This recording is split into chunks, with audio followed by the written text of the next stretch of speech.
Jay's All New with Keanu Reeves, NBC tonight. Before I lost the weight, I was in maternity clothes, and now I am a size 7. I lost 57 pounds in 9 months. With LA Weight Loss, you can lose 20, 40, 60 pounds or more. I dropped 1 full dress size in 1 week. I lost 53 pounds in 11 months, and I feel great. I'm able to shop in great... Martha Stewart Living, today at 9 on WWL-TV, Channel 4. It's live with Regis and Kelly. Today, Joan Rivers. And we've got another young inventor with a cutting-edge idea. Plus, Jeepers Creepers, we've got actress Gina Phillips. And check out this incredible performance from the Camet Band. It's like nothing you've ever seen before. All next on Live.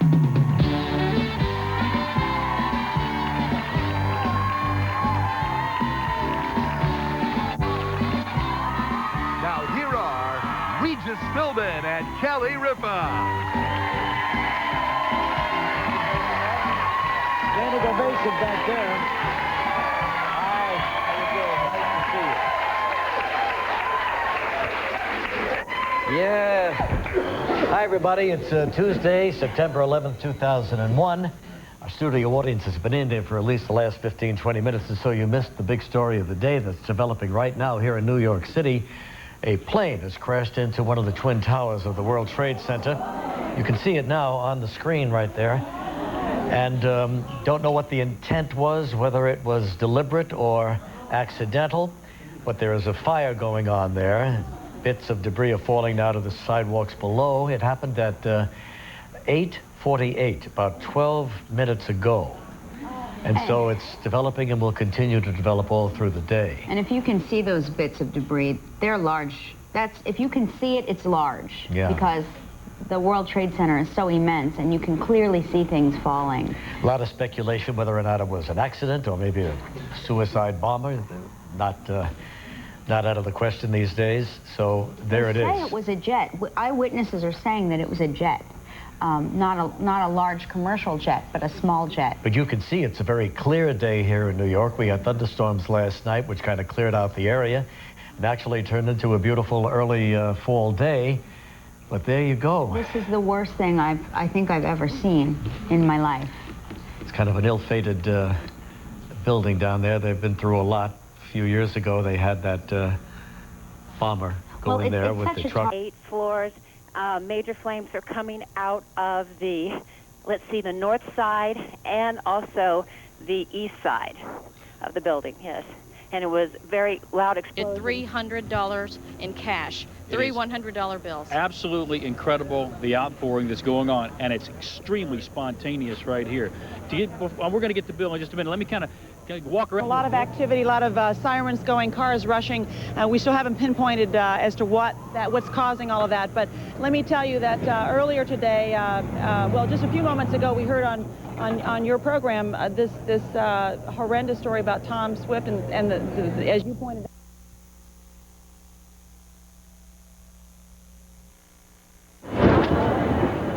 President Bush has declared this morning and all day a national day of prayer and remembrance. But for the rescue teams who are at ground zero of the World Trade Center, it's another day of searching for buried survivors and victims. As officials concede, the death toll could surpass 5,000. You were looking at footage there, obviously, from the House of Parliament. Whether that was the House of Commons or not, I'm unclear, but the day of mourning has extended to the other side also. As we were watching the thing at St. Paul's Cathedral earlier today. Good morning. Welcome back inside for a special edition of The Early Show on this Friday morning here with Jane Clayson. I'm Bryant Gumbel. Here's the latest this morning. President Bush has declared this a National Day of Prayer and Remembrance. He will travel to New York this afternoon to tour the World Trade Center wreckage and meet with some of the heroes who have been working down there. Authorities now believe the death toll could top 5,000. Investigators have recovered the black boxes from the hijacked planes that went down at both the Pentagon and the one also in Pennsylvania. And for the first time, Secretary of State Colin Powell has called Osama bin Laden a prime suspect in the terror attacks. Later this morning, we will know more about the 18 hijackers who took control of those 4 airplanes on Tuesday. Jim Stewart is in Washington with that end of the story. Jim? Bryant, good morning. The It is unusual to start off with the latest by telling you what is not true about reports of the latest, but I think it's important that we do that because a great deal of attention was paid through the night and early this morning to events at the John F. Kennedy Airport in New York and elsewhere around the country, but principally at JFK. Let me begin by saying that no one is under arrest at following incidents that did occur at John F. Kennedy Airport. Two groups of people were detained first by local authorities, then FBI SWAT team members dramatically took these people into custody for questioning. It turns out that it was all a mistake. These people were legitimate passengers, apparently, and are cooperating with authorities. There were reports that they were armed. That is not true. There were reports that they had fake pilots' identifications. That is technically true, but not as bad as it would sound. There was no hijacking attempt, and all of these people have now been released. Federal authorities are warning that airline passengers, those who are lucky enough to get on airplanes today, should steel themselves for possible events like this. And what I mean by that is armed security guards quickly and without any diplomacy whatsoever removing people from aircraft. And they're doing that, they say, for people's safety and because they want to question these people about other events, not necessarily associated with Tuesday's events, but simply their names have come up as someone they want to talk to, and they're not being polite about saying so. In other headlines, they have made no arrest involved with the Tuesday incident. They say it's too soon to tell whether the events in Germany, where 3 people are in custody, will have any bearing at all on what happened Tuesday. And they do, though, have some promising leads, and it appears that they have some people providing them now with specific information. The principal question, though, of the hour for them is, are any other potential terrorists with pilot training still in the United States? The answer, they say, is it is possible. It is an extremely high priority for them. At this point, though, again, no one in custody. Brian. All right, Jim, quick question. It's a side issue, and I must say it's not original. Someone asked me, and I didn't know the answer. All the planes that were hijacked were fortunately somewhat half-filled. Is it possible that the hijackers purchased those seats and left them unfilled so they would have an easier time on board fulfilling their objectives? Are authorities saying anything about that? Authorities have said nothing about that. I think it's more likely the grace of God, Brian. I hope that's right. All right. Jim, thanks very much. U.S. officials have pushed Pakistani leaders to close their borders with Afghanistan and to provide information on Osama bin Laden, the suspected mastermind of these attacks. Alan Pizzi's in Islamabad, Pakistan with more. Alan, good morning. Good afternoon from here, Brian. Well, yes, the Pakistani government's pledge to cooperate fully with the U.S. to seek out and punish those responsible for the outrage has sent an undercurrent of tension through here. At the Afghan embassy in Islamabad this morning, they went on to a diplomatic full-court press to deflect what is seen as a growing certainty that the U.S. is going to attack. Speaking through an interpreter, the ambassador said Washington should not rush to judgment against Osama bin Laden because the Taliban had taken away his means to conduct such a sophisticated terror attack before it happened. All communication means have been taken from Osama, like fax, internet facility, satellite, etc. And they played well to the Islamic gallery. If the Americans attacked Afghanistan without any evidence, it would mean that America is committing terrorism itself. That was also the unspoken theme at Friday prayers in the mosques here. While deploring the outrages in New York and Washington, clerics also called for proof to be offered that bin Laden was guilty before punishment is meted out. The Pakistan government can no more afford to dismiss such sentiment than it can afford not to cooperate with the U.S. The question to be answered is which force will prove to be the stronger.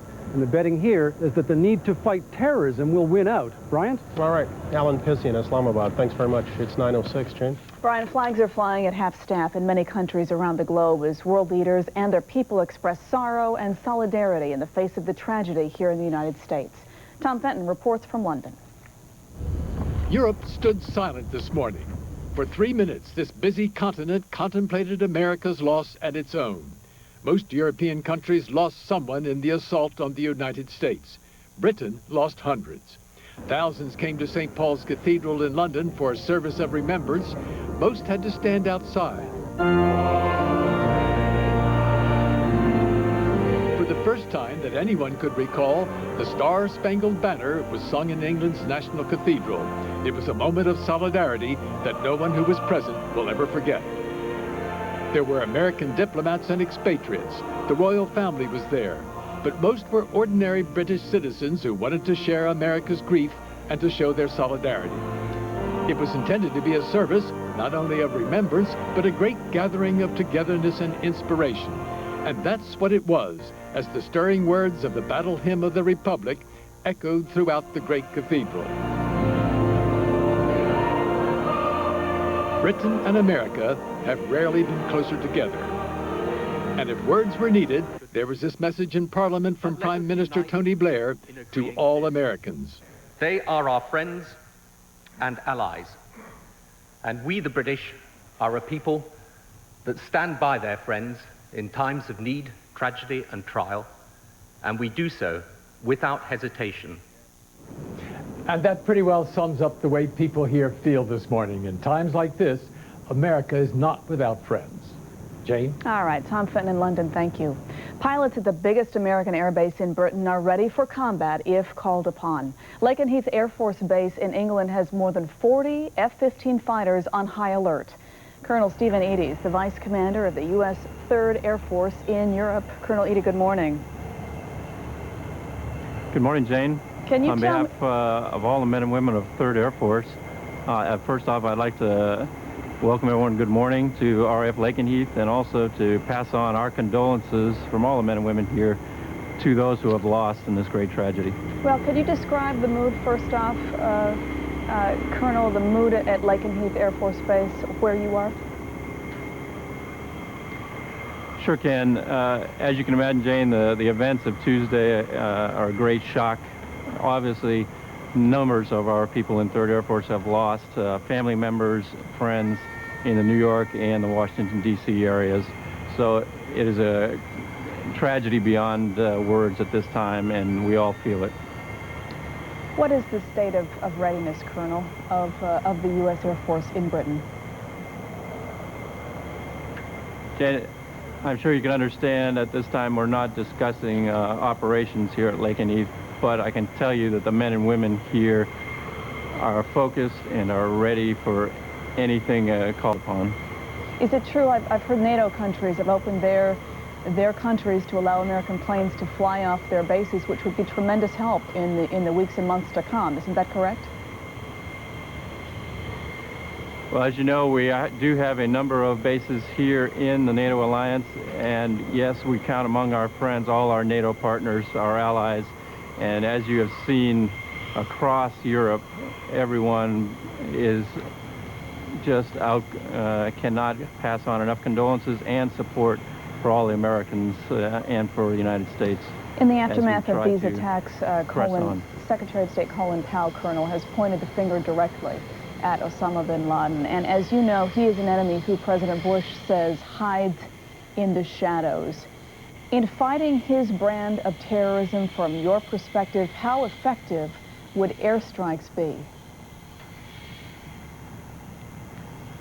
Well, Jane, as you know, we're not going to discuss what potential actions the National Command authorities may choose.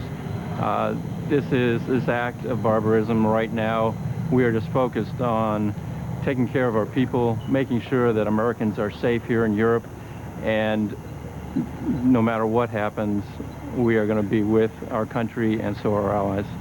If airstrikes are flown from Britain, from Lakenheath Air Force, what kind of opposition do you and your men and women expect?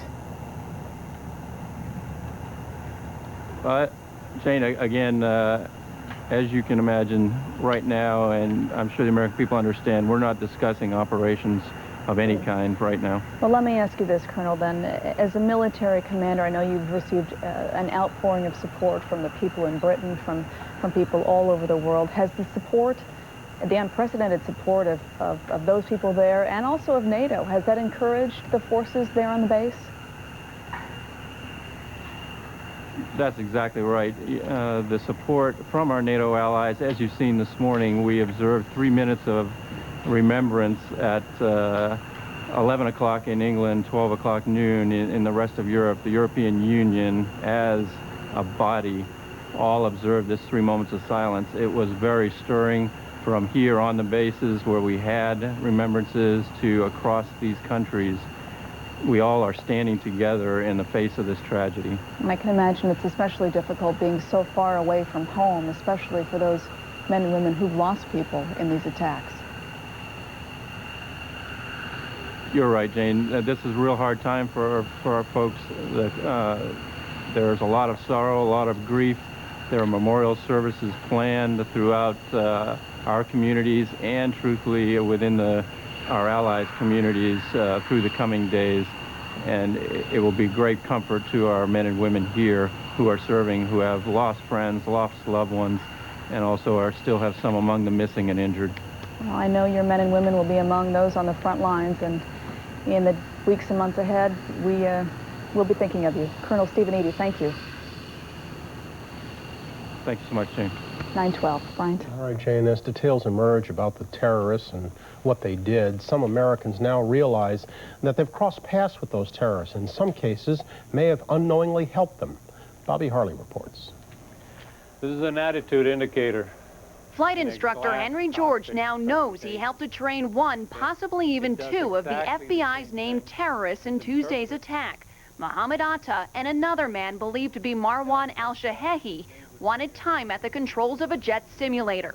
They paid in cash, and George gave it to them. There was nothing said or done that would make you believe, that the individuals were suspect of any kind. I mean, they gave you their credit card. They gave me an address in the Venice area where I could mail them an invoice. So they were not trying to cover up their trails whatsoever. In fact, they were just typical students for George. That Venice, Florida address was close to Huffman Aviation, another flight school where they received basic pilot training. What they told me was that they had completed training and they were on their way back to their country, and where they were applying for a job with a major airline, and the airline required them to have an exposure to jet aircraft. Foreign flight students make up a lucrative part of business in Florida, where good weather and competitive courses can add up to an FAA pilot's license in half the time and expense than in their home countries. Problem is, Florida boasts schools that range from the world-class level to literally fly-by-night outfits. I spent $7,000 to get a very nice headset and some books. These Tunisian students paid $170,000 for a year of flight training, but the school closed, their money's gone, and so are any records of who else might have attended class there. The FBI has crisscrossed the state from school to school, gathering evidence, but some of that information might be hard to find. As one flight school owner told us, foreign students only need to show a passport, and no background checks are required, a practice other flight instructors defend. I feel confident with our screening process. I mean, that we have through our regulations and our school process. I'm very comfortable that we've done the best that can possibly be done in the free society that we have. But back at Sim Center, where Henry George trained Mohammed Atta, that's of little comfort. I have pride in what I do. I consider myself a real expert in flight training. Till this incident, I thought, a service to the aviation community. Meanwhile, back here in New York, the mourning continues. The brokerage firm Cantor Fitzgerald had hundreds of employees working on several floors near the very top of the Twin Towers. Many are missing and feared dead. Leslie Stahl sat down with Howard Lutnick, the distraught CEO of the company, who didn't make it to work on time Tuesday morning because he took his son to his first day of kindergarten. Howard Lutnick would normally have been at his desk when the plane hit, but on Tuesday morning he was taking his 5-year-old son to his first day of kindergarten. Most of Lutnick's employees at the World Trade Center are missing, including his own brother, Gary. missing 700 families. 700 people. 700 people. You're missing more than 2/3 of your company. 700 people. And it's worse because I don't know of any, not a single person who got down from the building. Not a one. And that is just the most brutal statistic, and I'm the one who has to tell everybody. And I tell it to them, and I tell it to them, and I tell it to them. And Yesterday, you set up a center for the families in a hotel here in New York. What did you say? What happened in that room?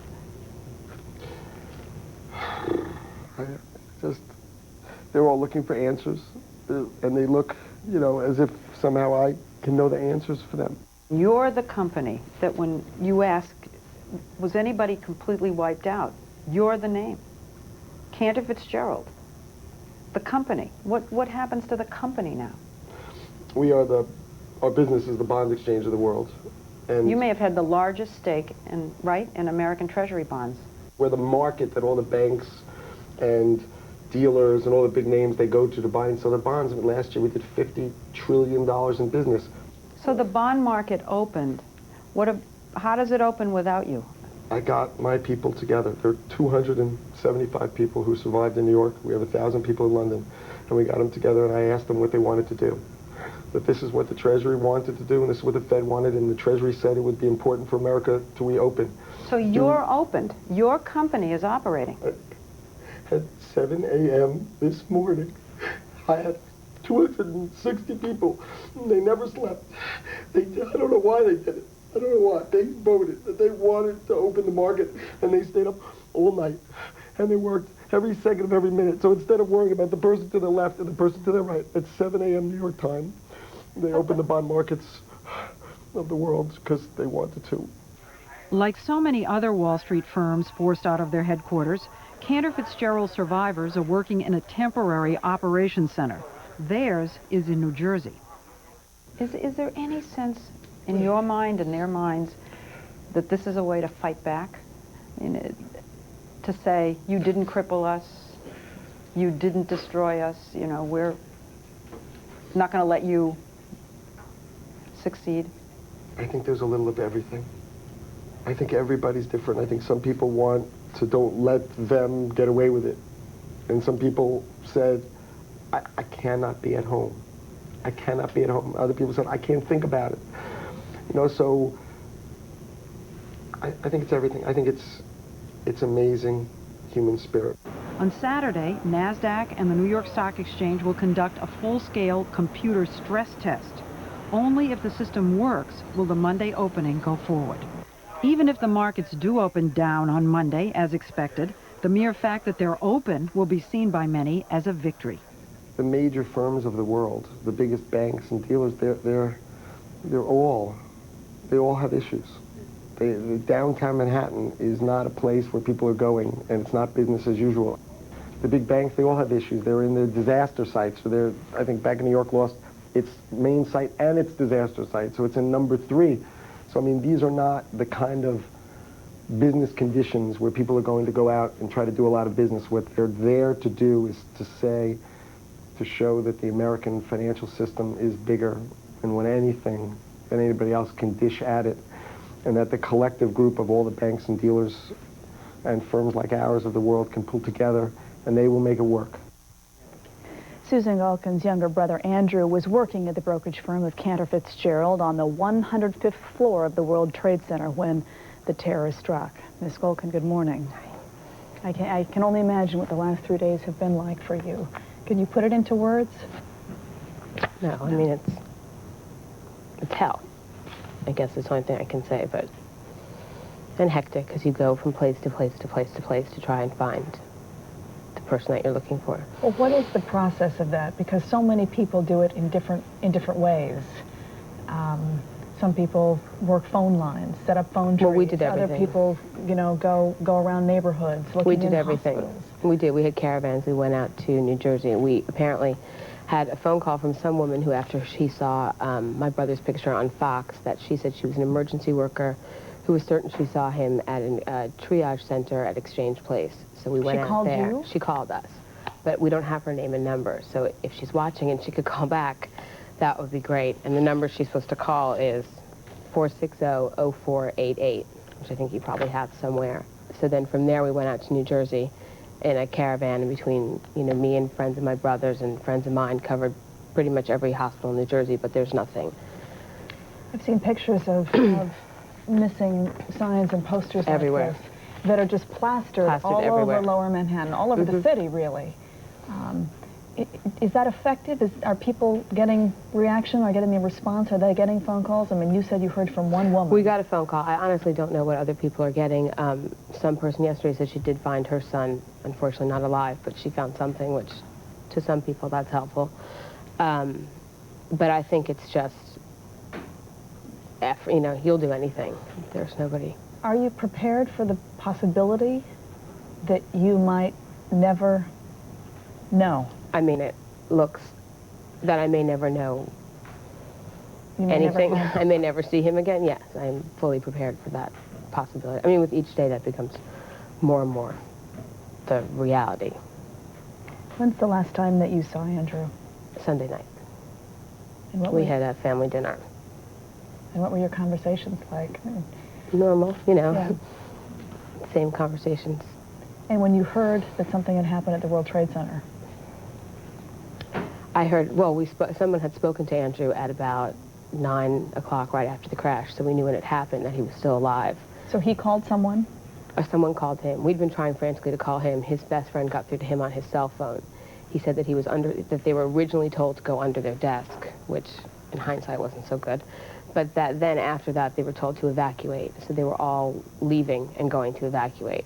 But on 105, no one knows if they were able to get past the floor where everything happened. But we do know that he was going to get out of the building. He was leaving to go to get out of the building. And so I guess the other thing is just if anyone who was going out of the building saw him and knows anything about, where he was, or that's what you want to know. How's the rest of your family doing? As can be expected. I mean, in the beginning, you still think that, I think things are starting to change today. I think the first 2 days you think, I'm going out there, I've got my flyers, and you have this thing, I'm just going to go, I'm going to find him, and then I'm going to come home. But that stuff changes a little bit day by day. What is your opinion about the proper punishment for the people who did this? I don't think there can be proper, I don't even think they're annihilation. I just don't. They should be tortured. They should know what I'm going through. They should have to sit in a room and look at everybody who's going through what we're going through, and they should have to listen to everybody's stories and know exactly what they've done to everybody. And then, I never thought I was someone who ever believed in anything like the death penalty, but all that changes. Let's put up your brother's picture one more time. Here's my brother. I also have another picture. This is, if you could just look at this, because, people are doing sort of superhuman things. One of my best friends who I work with, her uncle's also missing, and as she's looking for my brother, she's also looking for him, so I want to do the same. His name is Mark Matroni. Okay. And the number is you have to get this on. Mark Matroni, and the number is 460-0489. All right. Susan Golkin, thank you. Thank you.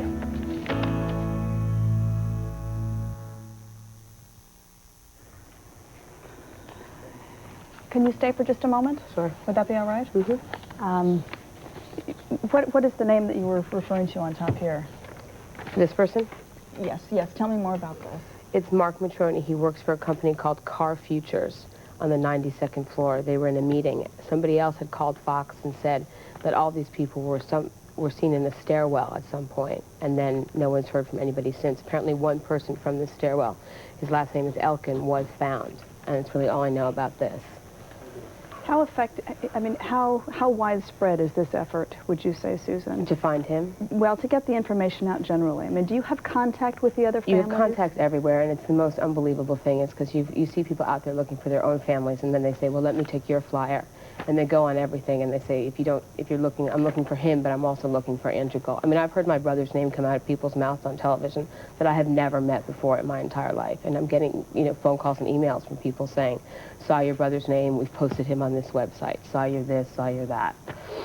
So it's an effort that's beyond just your own family and strangers. Earlier we saw some family members who were down at the hospital who, every cell phone call is you know, that's the possible call, and you know, I can only appreciate or consider the emotion that must go through you as you hear that phone ring. I mean, can you describe that a little bit? In the beginning, every time, you know, the first day before anything, in the morning, every time the phone rang, you thought it was, you know, you sat there like this. Then as time goes by and the phone rings, you realize it's usually just people calling to say, how are you doing? It's friends who just heard, you know, it's this and that. But the first day, every time the phone rings, you think it's, or you pray that that's the phone call you're going to get. Can you tell me about your brother? Yeah, he was wonderful. I mean, really, like, and he was probably the best person out there. I mean, we're getting emails from people who met him once, you know, at a restaurant, a friend of a friend of a friend who lives in Hong Kong who met Andy once in a restaurant. People are calling and just saying that there was nobody like him.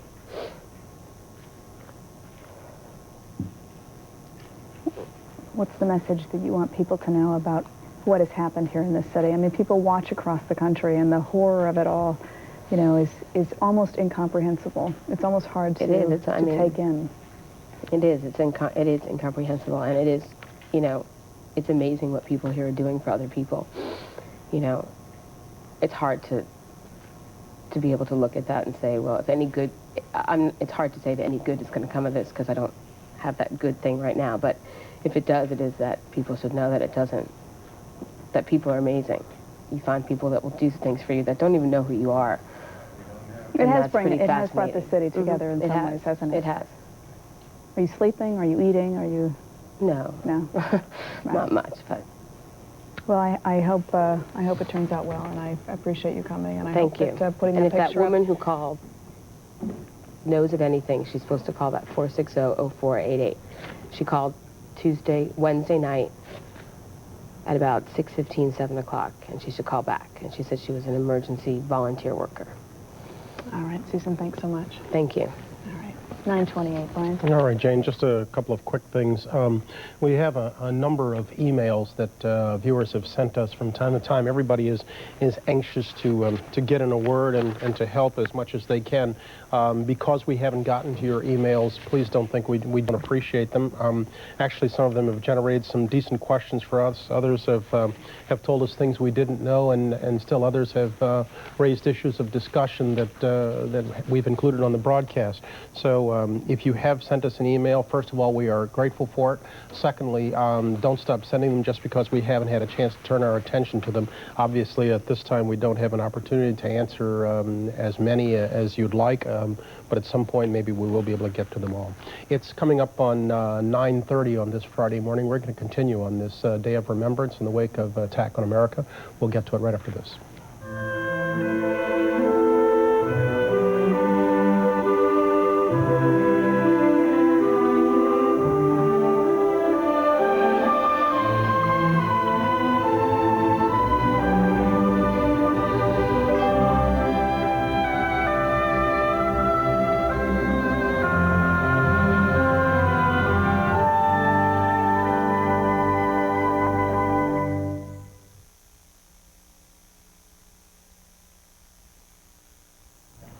We're back now at 9:30 on what is a cloudy and rainy Friday morning here in Manhattan. You are looking southward, and by now you, I guess, know the geography of New York. It is beyond there where the World Trade Center once stood and where cleanup and rescue and recovery operations are proceeding in what is now a very messy southern tip of Manhattan. It is a southern tip that is preparing for the arrival later this afternoon of the President. George W. Bush will be coming to visit with some of the heroes who have been working down there. Let's hope the city is a little better than it was yesterday. You know, bomb threats all afternoon. Places like Grand Central Station and LaGuardia Airport, Penn Station, and of course in Washington at the Capitol, which emptied out the Capitol for a while. So it continues to be chaos, really, in New York City in many places. I fear that's going to be our way of life for a while, unfortunately. Sad, isn't it? All major sporting events, as we told you, across the country have been suspended this weekend. Where would you like to do it? Here? Suspended this weekend, including Major League games and the second week of the National Football League season. Jim Nantz is the host of the NFL Today here on CBS. Jimmy, how you doing? Well, like everyone else, still numb. Were you surprised NFL canceled? No, I'm maybe a little surprised it took so long for them to I'm kind of cancel. disappointed it took so long for them to cancel. It's definitely the right decision. No-brainer, I think, to cancel the games, but I kept waiting and waiting. A lot of people, obviously, players, production people, all across the country. No one wanted to play. I mean, Why didn't Paul Tagliabue get out in front on this?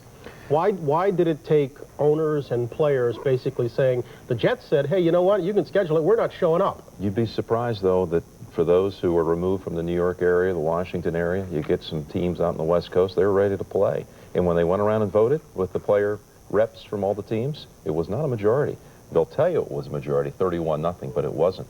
There were 3 players, player reps didn't even show up for the conference call. And the word I hear is more like 17-11 not to play. But that still means there are 11 teams out there that said, yeah, let's go ahead and do it. 3 didn't even show up for the conference. 3 were not, and I don't know why. There was practice conflicts, so I shouldn't judge. But it was not a majority, even though it's being reported as a majority. Yeah. At this point, there's still no word on what happens to the second week of the season. There's still no determination been made on whether or not they'll play a 15-week regular season or try to make these games up somewhere along the line. First of all, there'd be no harm in going 15 weeks, right? No harm at all. Really, only 2 options for the league right now. And, of course, these things to even be talking about, it sounds so trivial in light of what's happened. But you could take the wild card weekend, which is the first weekend of January, and move what was the Week 2 schedule to that point, and then eliminate 2 teams from each conference from the playoffs. You eliminate a couple of wild card teams. So now you get the complete 16-game schedule. Everybody plays the same number of games. So they could basically get it in. They could. They're not going to move the Super Bowl date back. We know that. It's just you just can't do that to the host city, New Orleans in this case. You just can't move it back by a week. The more likely scenario, though, Brian, is that they're going to decide to just eliminate the Week 2 schedule, and thus San Diego will have the odd number game out there. They will have played, because this was going to be the Chargers' bye week. They will play 16. Everybody else will play 15. We'll just have to live with it. Gene Upshaw, president of the NFLPA, was party to these discussions, and as I understand it, please correct me if I'm wrong, the players are going to do away with the game check, right? They won't get a game check. That has not been finalized, but there are a lot of players, and that's something that should not be taken lightly. And in the way that today we always criticize professional athletes and all this. That, I have not heard anyone opposed to that idea about forfeiting a paycheck if that's what happens if they eliminate that week from the season. Yeah, so it'd be basically 1/16 of their salaries. It's interesting you brought up Upshaw, and again, player reps were brought into this, but there was no way that you could get the Giants or the Jets mentally ready to play those games. Or the Redskins, for that matter. Redskins, too. I mean, Vinny Testaverde had already made an agreement with his wife when he left for the Jets camp yesterday, before the decision had been weighed in by the commissioner, and he promised her, I am not going to play. If they tell us we're going to play, I'm not going. Yeah, and I hope Vinny doesn't get criticized for that. No, I had heard, in fact, a number of Jets had basically said, you know what, we're not showing up in Oakland. You can forfeit the game. We're not going to play. They did not want to get on a plane and go to California. I can't blame them. Meanwhile, the Giants are sitting 10 miles away across the river, looking at a constant reminder of as the smoke fills the sky as they're practicing. There are a million ways you can go with it. You don't want 80,000 people in stadiums this weekend. No, there's no reason to Injuries that could happen because the players aren't focused or into the game. And, even as we apologize for talking about something so trivial. And it is. We've talked about it up here. There really is a need for some relief from the relentlessness of this sadness that we've known this week. Well, I can tell you, I don't think now's the time. No, I just really don't isn't. think it's time for that diversion. And I did not want, any more than the players did not want to play, I did not want to sit a couple of seats down from you and host the NFL Today this weekend and talk about football. No, it's just to its everlasting shame, the NFL did that once before in '63. In '63, they had a lot less time to deal with. The president was assassinated on a Friday. The games were on a Sunday, and Commissioner Rozelle, still considered probably arguably the greatest commissioner in the history of sport, terrible decision. Called a classmate of his from the University of San Francisco, Pierre Salinger, who had been Kennedy's press secretary. Salinger said, go ahead and play. And he regretted that to the day he died 5 years ago, Pete Rozelle. But I look outside here, and we're on a national day of mourning. I mean, it is just raining tears outside here in New York, the first sight of all the attacks. And, hey, listen, we can live without sports for this weekend, trust me. And for any weekend for them. Absolutely. And this was the right decision. All right. Jimmy, thanks. Thank you. All right. VH1 has teamed up with the American Red Cross to produce public service announcements urging people to continue donating blood. As Mark McEwen reports, celebrities like Melissa Etheridge and the Goo Goo Dolls' John Resnick were among the first entertainers to lend their voices to the cause. The shocking images of the terrorist attacks on the World Trade Center and the Pentagon will stay with us forever. Like you, I'm grieving for those who lost their lives. I'm joining VH1 in sending prayers out to the families and friends of the victims, and in urging you to call the American Red Cross at the number on the screen. Tell me about this program of bringing celebrities together to get your message out to people watching. Absolutely. The entertainment outreach program, the purpose of it is to utilize those in the entertainment industry to get our key messages to the American public so that we are prepared to respond to disasters such as this. Your donation will help provide life-saving assistance and emotional support to those in need. Why'd you want to do this? You know, you get such a feeling of helplessness when something this huge happens. And when I received a phone call, said, can you do this? Absolutely. Hate is an ugly and powerful force. The horrific acts that took place in New York and Washington showed the world just how destructive hate can be. At a time like this, when so many innocent lives have been lost, it's understandable that people are angry. But I beg you to remember that all of us, people of every color and every belief, are in the fight against terrorism together. What's the message that you are trying to get across with this PSA with the Red Cross? There's some numbers that you can call to donate blood, and also with financial assistance, which is going to be hugely needed. Then there's also a PSA that I was doing about tolerance and about not turning our own anger against any of our own fellow Americans, any of our Middle Eastern fellow Americans, and understanding that if we turn on each other and let hate start breeding through this anger, then the terrorists win. It has been a roller coaster since Tuesday morning, a little after 8:30. What are you thinking right now? What thoughts do you want to go out to people listening right now? My own mind and my own emotions keep kind of moving back and forth. And I go to a place of my life will never, ever be the same. This world, our nation will never, ever be the same.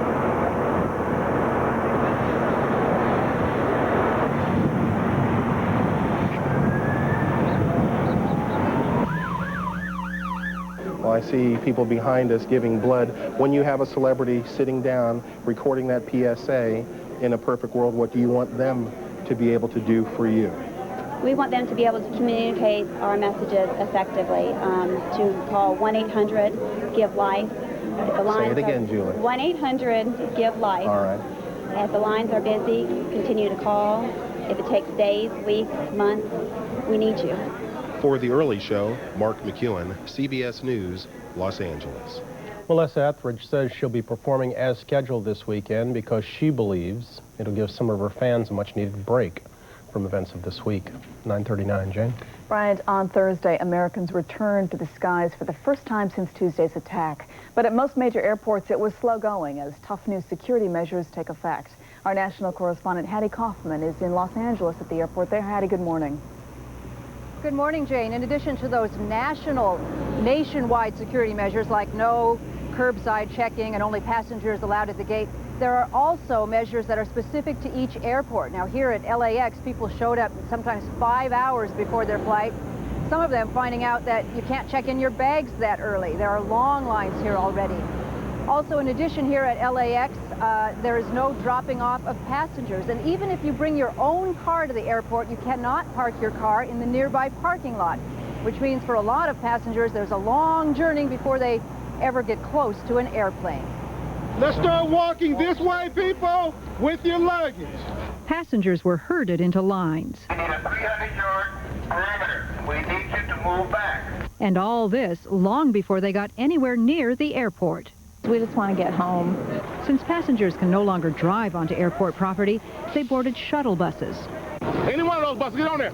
The wait was so long, many chose to walk more than a mile, baggage and all. You don't want to wait 2 hours for a shuttle. I guess, you walk. Some who didn't want to face the airport tried taking the train, but found that wasn't an option. Everything sold out. All right, thank you. Guess I have to start driving home. As for renting a car to travel, I have 2 girls that called from Toronto that decided to drive home instead of fly. From Toronto to where? Toronto to Los Angeles. That's a long drive. Yeah, it's about 2,000 miles. Many did stick to flying. At airline ticket counters, more lines, but few complaints. After what happened, how could anybody display any anger? I'd just be happy to be put on the next available flight to London. At LAX, the extreme security measures meant hours waiting. The system still wasn't perfect. After this man's fingernail clippers were confiscated, until we went to the gift shop, which is not even 100 yards past the security gate, and there's about 50 pairs of fingernail clippers there for $2.99. To be among the first to retake the skies was bound to cause some jitters. Kind of scary to fly that first flight. A little nervous, yeah. None could relate as much as American Airlines flight attendant Ryan Haynes, who knew 3 people on the flight that struck the Pentagon. I was a little bit nervous about going to work, but I know now at this point that everything is so secure that I really feel that there's nothing that's going to happen. And this is the first day, the first hour of getting back, trying to get back to resume normalcy after this horrific ordeal. It's remarkable that people are even coming out and flying, and it shows a terrific spirit in the American public. Now, all of those lines were just for a handful of flights that began yesterday. You can imagine what it's going to be like when all of the airlines get back to their full schedules. Now, Jane, a few airports still remain closed, including Boston Logan, Reagan National in D.C., and all 3 major airports in New York. Jane? Hattie, that fellow mentioned the American spirit and how air travel will go on, and I wonder if there's a sense of not wanting to get on an airplane. I can't believe the lines are so long. The lines are long. A lot of people are trying to get home. A lot of people have been stranded. But we also met people who are trying to go to family reunions. There was a woman who was married, and they're having a wedding party for her. People really do want to get back to life as normal. All whatever right. normal is these days. Whatever that is, that's a good point. Hattie Kaufman at LAX. Thanks, Hattie. Many U.S. pilots are calling for new safety measures, from stronger cockpit doors to armed pilots, in an effort to prevent another disaster like this from ever happening again. Chris Halstein is a reporter from our Seattle station, Cairo TV. Chris, good morning to you. Good morning. Pilots in America have always been trained to accommodate terrorists. Yes, sir, I'll take you anywhere you want to go, sir, is a standard line right from the book. That won't work anymore now that jets are being used as target-seeking bombs. When you're in the air, there are no police. Commercial airline captains Roger Hammer, Brian Parks, and Paul Lyon have a combined 76 years behind the throttle of jumbo jets. Oh, my God! Tuesday morning was the day they knew would come. They couldn't have known the scope or the body count, but all of them understood that terrorists would have no trouble bypassing security at any American airport. It's just a joke, and so it's just really hard for me as the days go and the anger grows that we've allowed it to happen.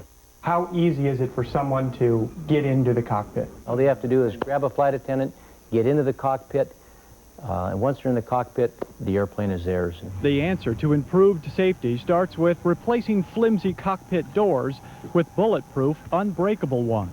Normal security procedures of the past, I do not believe were effective then, and they certainly aren't effective going in the future, so I don't want to see us build on failed security.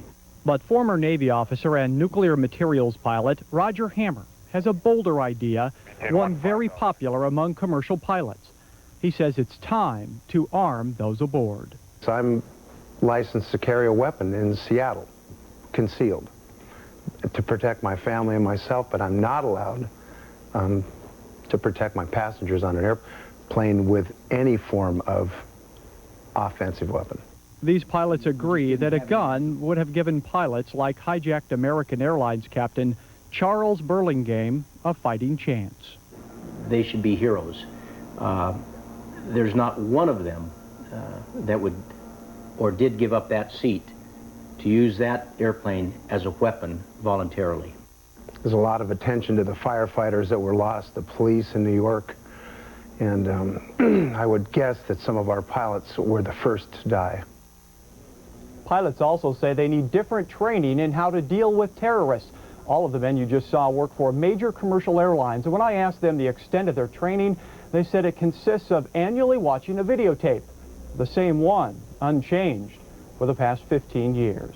For CBS News in Seattle, I'm Chris Halsman. Chris, one question for you. Would you say that there's a complete no-confidence vote among pilots about airport security. Absolutely, in all security measures. In fact, one of the pilots I talked to said some of his scariest moments is when he is in the cockpit and he looks down and sees one of those outside contractor food service units loading up underneath his plane. Jane?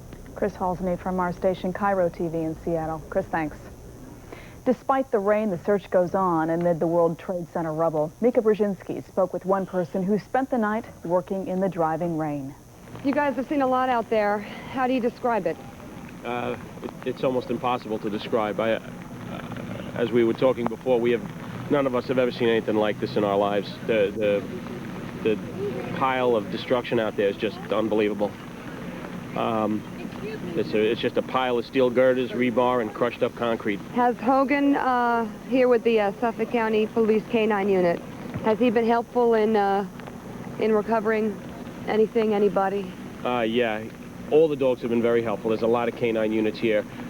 We've been successful in the fact that we have recovered individuals, but unfortunately, as of this point, we have not recovered any survivors. Mike, you have been out there, for 3 nights? You haven't slept in 3 days. You're freezing, you're shaking. Does this put you at your breaking point, to the point where you don't want to come back at your shift, or what's driving you at this point? Well, there's definitely not a breaking point at all. I mean, what we've been through is nothing compared to what the families are facing right now, and the victims. What the New York Police Department and New York Fire Department is going through. They've been relentless in their efforts out there. My hat is off to them. They've been incredible, and everybody here has been pitching in as much as we can. The firemen, police officers, Nassau, Suffolk City, Westchester, Yonkers. I couldn't begin to name the departments that are down here working. When one comes out, another goes in, and the downtime is the only time for you to clean yourself up, maybe catch a little bit of a nap, a meal, and by the time you get all of that done, they're requesting you back in there. These mobile ministers, I guess is what they're called, they're walking with us, and they are lending an ear. But I think right now, most of us are too busy to grasp the enormity of this. Mike, what will haunt you about this? What will stay with you? The entire incident will stay with me. The number of victims, the scene, you can't imagine what it looks like. There's nothing, I don't think anybody has ever experienced what has happened here. Do you have any hope left after what you've seen for any survival? Of course. I mean, that's what drives us, is the hope that we're going to find some survivors. And there have been some survivors, so we'll continue to keep working. All right. In terms of the K-9 unit's ability to help, are there enough in there, and are the dogs getting into where they need to go? Yeah, they are. They're, Nassau County has provided most of their K-9 unit here. All of New York City's K-9 unit is here. Thanks to County Executive Gaffney and Commissioner Gallagher, the Suffolk County K-9 unit is here. We're coming in split shifts. The dogs cannot work as long as the humans. All of this asphalt, soot, asbestos, it's clogging up their noses. They are working as long and as hard as they can, but after a while, they're not as effective. It's just they can't wear the filters that we're wearing, and it's getting tough for them. But we're all coordinated. We're switching the dogs off as need be. The FEMA dogs are here from all over America. There's police departments from all over the country that are part of FEMA, and they're all here. We're all working together to be as effective as we can, and we know time is of the essence, and we're working as long and as hard as we can. Well, now, I know you're going back in this morning, and you're headed back in tonight. Get warm, and God bless. Thank you. Thank you. At 9:50, we turn our attention to a survival story of a different kind. The FAA lifted its no-fly policy on Wednesday to save a Florida snake handler who had been bitten by a taipan, the world's deadliest snake. The man is alive this morning because the government allowed an air ambulance to fly an antivenin from San Diego back to Miami. Lawrence Van Sertima is recovering in Miami's Baptist Hospital. He's there with Johnny Delgado, the hospital's director of Aeromed, who arranged the special flight. Gentlemen, good morning. Good morning, Brian. Good morning. Mr. Van Sertima, first of all, how are you feeling? Fairly good. A little weak, but basically I'm well on to recovery. You've been handling snakes for 40 years. What happened this time? I've been handling snakes a lot longer than 40 years. This time, somewhere along the line, I didn't hold the snake right. You didn't hold the snake right? Well, if I'm the intelligent one in the pair and something went wrong, that's my fault. Where did he bite you? It's on my thumb. I got one fang in my thumb. And what happened immediately? Well, I put the snake back in the cage and then blacked out. You blacked out? This particular snake, the venom knocks you down. See, the venom is intended for catching food. And to catch food, the snake needs to knock its prey down. So that's what the venom basically does. It knocks the animal down very quickly. Knowing the snake as you do, did you think your time on this earth was up? Not really. I just didn't give it a thought. Johnny Delgado, you tell me, what kind of shape was Mr. Van Sertima in when you were called in? I was called at about 2 a.m. in the morning. He was transferred here by Miami-Dade Fire Department's anti-venom unit from Homestead Hospital. And I arrived here not too long after that, and he was in critical condition. He was on life support, on a ventilator, and it was a pretty gruesome sight. Now, as I understand it, he had gone through by that time a number of vials of the antivenin that was needed. Yeah, again, Miami-Dade Fire Department's anti-venom unit arrived with anti-venom plus the anti-venom that we had here at Baptist in Miami, and he exceeded 7 vials at that point, and the usual regimen would be 2 vials. What was his condition after the 7 vials?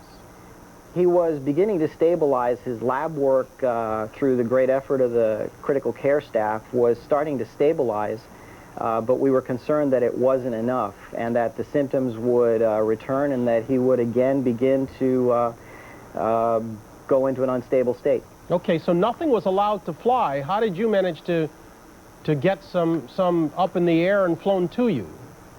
We started making phone calls about 2 or 2:30 in the morning to the local FAA, and were kicked up to the regional level, and about 6:30 in the morning found our way to the command center in Washington, D.C., which, as you've already told the story, was kind of in a chaotic state, and these folks were kind of the unsung heroes. They recognized the emergent nature of the transport and gave us the authorization to get an air ambulance up in the air to pick up the antivenom from the San Diego Zoo, and with the cooperation of the Harbor Police in San Diego, they brought it to Lindbergh Field in San Diego, and it was in the air about an hour and a half later. You must have some great powers of persuasion, because I spoke with a guy yesterday who had a kidney that he'd been waiting for over a year turned back because of the no-fly policy. But you got what you needed. I'll take the luck or powers of persuasion, either one, whatever it took to make it happen. Yeah. And Mr. Van Sertima, when do you figure to get out of the hospital? I don't know. I hope by tomorrow.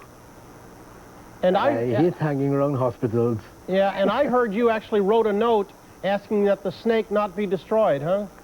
Certainly, the snake didn't do anything wrong. The snake behaved as a snake should behave. If I was in charge and something went wrong, I was to blame, not the animal. So I saw there is just no justice in killing the animal. I guess you're right about that. Lawrence Van Sertima, I'm glad you're well. Johnny Delgado, you got some great powers of persuasion, sir. Take care, Brian. gentlemen. Thank you. We're coming up on 9:55. We're back in just a moment, right after this.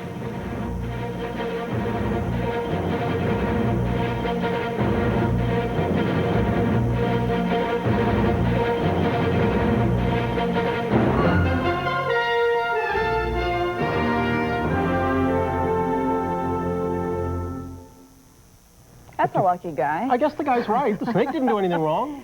Oh, well, I guess not. Right? Snake act like a snake. We're talking about the other guy, how he was able to talk his way Imagine into that. Yeah, I would think, I mean, it was life-threatening, but the fellow yesterday has just as compelling a story. I would imagine, and I suspect this is conservatively speaking, there are probably 1,000 life and death stories that took place on the morning after. Well, you know what I was thinking about when you're interviewing them? I guess it depends on who you get on the other line, you know? But who makes that decision? Well, maybe there are several different independent parties along the way. Maybe there's a...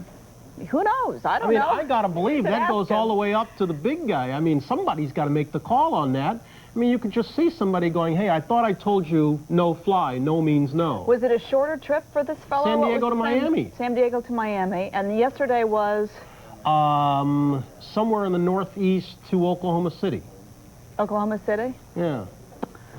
Oh, my. I know. Hey, one other thing, it was interesting, you're hearing that the gentleman who was talking to Mika Brzezinski talking about the dogs need a break. Yes. I saw this thing about, hey, Rich, shh, shh, shh.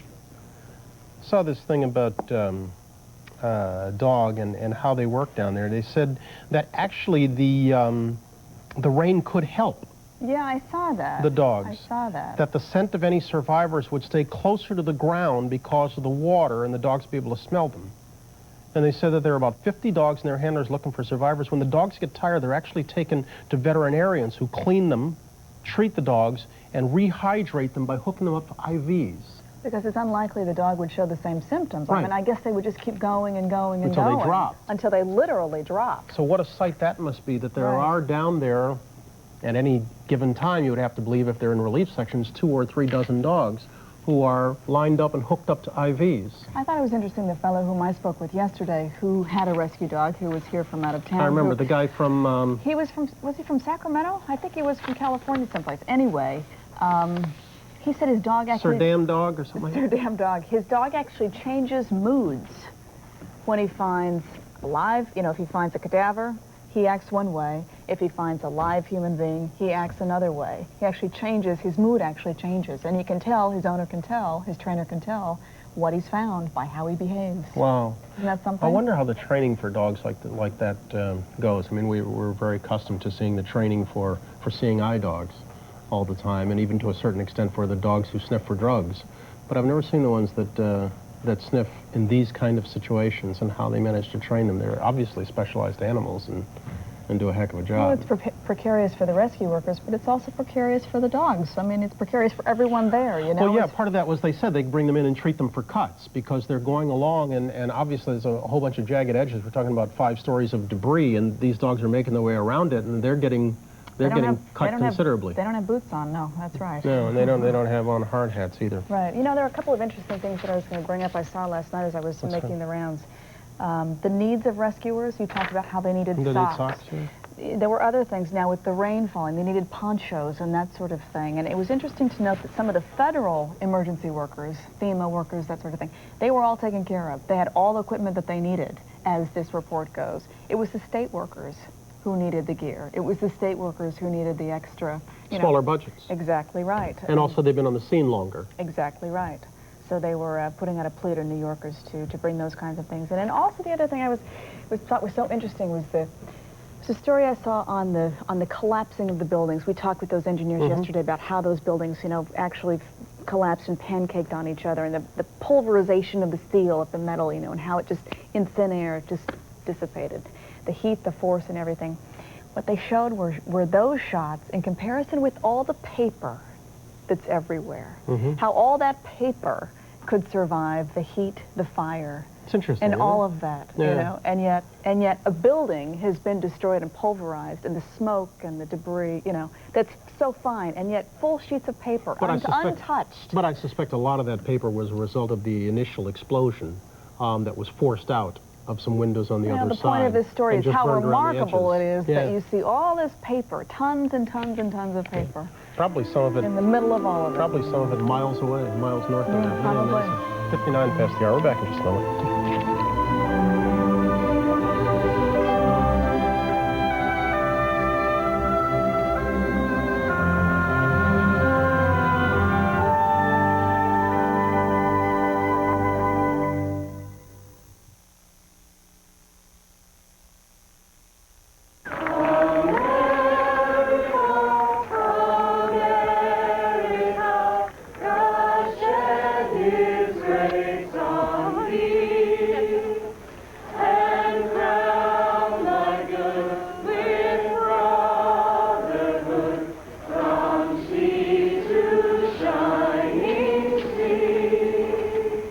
It's early this Friday morning. It's the 14th of September, 2001. Welcome back inside at 10 o'clock here with Jane Clayson. I'm Brian Gummel. We continue with a special edition of the early show, considering the events of the attack on America. And right about, 2 hours away from the memorial service that's going to be held at the National Cathedral down in the nation's capital in Washington, where the president's going to be attending. The president will be, and other dignitaries by invitation only.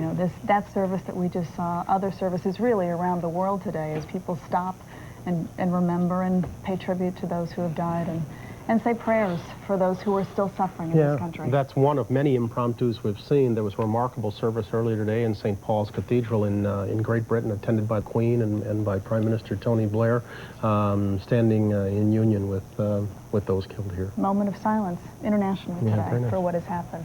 Here's the latest this morning. We'll get you up to date. President Bush has declared, as we mentioned, this day a national day of prayer and remembrance. He will travel to New York this afternoon to tour the World Trade Center wreckage. Authorities now believe the death toll could top 5,000. Investigators have recovered the black boxes from the hijacked planes that went down at the Pentagon and in Pennsylvania. U.S. airspace has been reopened to commercial flights, and the White House and Congress have agreed to a $40 billion package to combat terrorism. Brian? All right, Jane. Justice Department officials have identified 18 hijackers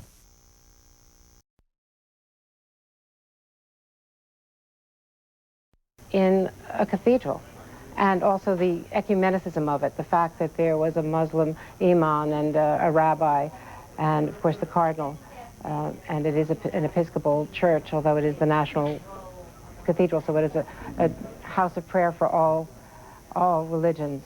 It was quite an amazing moment. Everyone was given a red, white, and blue ribbon to wear on their lapel, so it was certainly a feeling of patriotism. And I was sitting right among the military, and I kept looking around and thinking, what are these people going to have to order? What missions are they going to have to deploy? How many of these people have lost colleagues and friends and loved ones already? And then, of course, right behind me and across the aisle, Ted Olson, the Solicitor General of the United States, who lost his wife and had that phone call, 2 phone calls from her, from the airplane that went into the Pentagon. It was quite extraordinary. Tom? Thank you very much. NBC's Andrea Mitchell with a very vivid description of what was going on at the National Cathedral today. One more reminder, not that we need it, of course, that this is not a country in which you get into the National Cathedral on the basis of birthright. These are people who are your representatives in so many ways, and so many of them come from such humble backgrounds to these places of power and privilege. And then there is common ground on a day like this. That's Marine One at Andrews Air Force Base. It has landed there, and now the President of the United States in so many roles today, the Chief Executive, the Commander-in-Chief, America's Minister, the Patriarch, the Healer, and he is getting on Air Force One to fly up to New York. The weather has cleared in Washington, D.C. Still a little stormy here, but they'll be able to get in and get out. It'll be interesting to see whether they have a fighter plane escort as they fly to New York. They had that coming back to Washington the other day, and then he's scheduled to tour in some fashion the wreckage site of the World Trade Center in Lower Manhattan.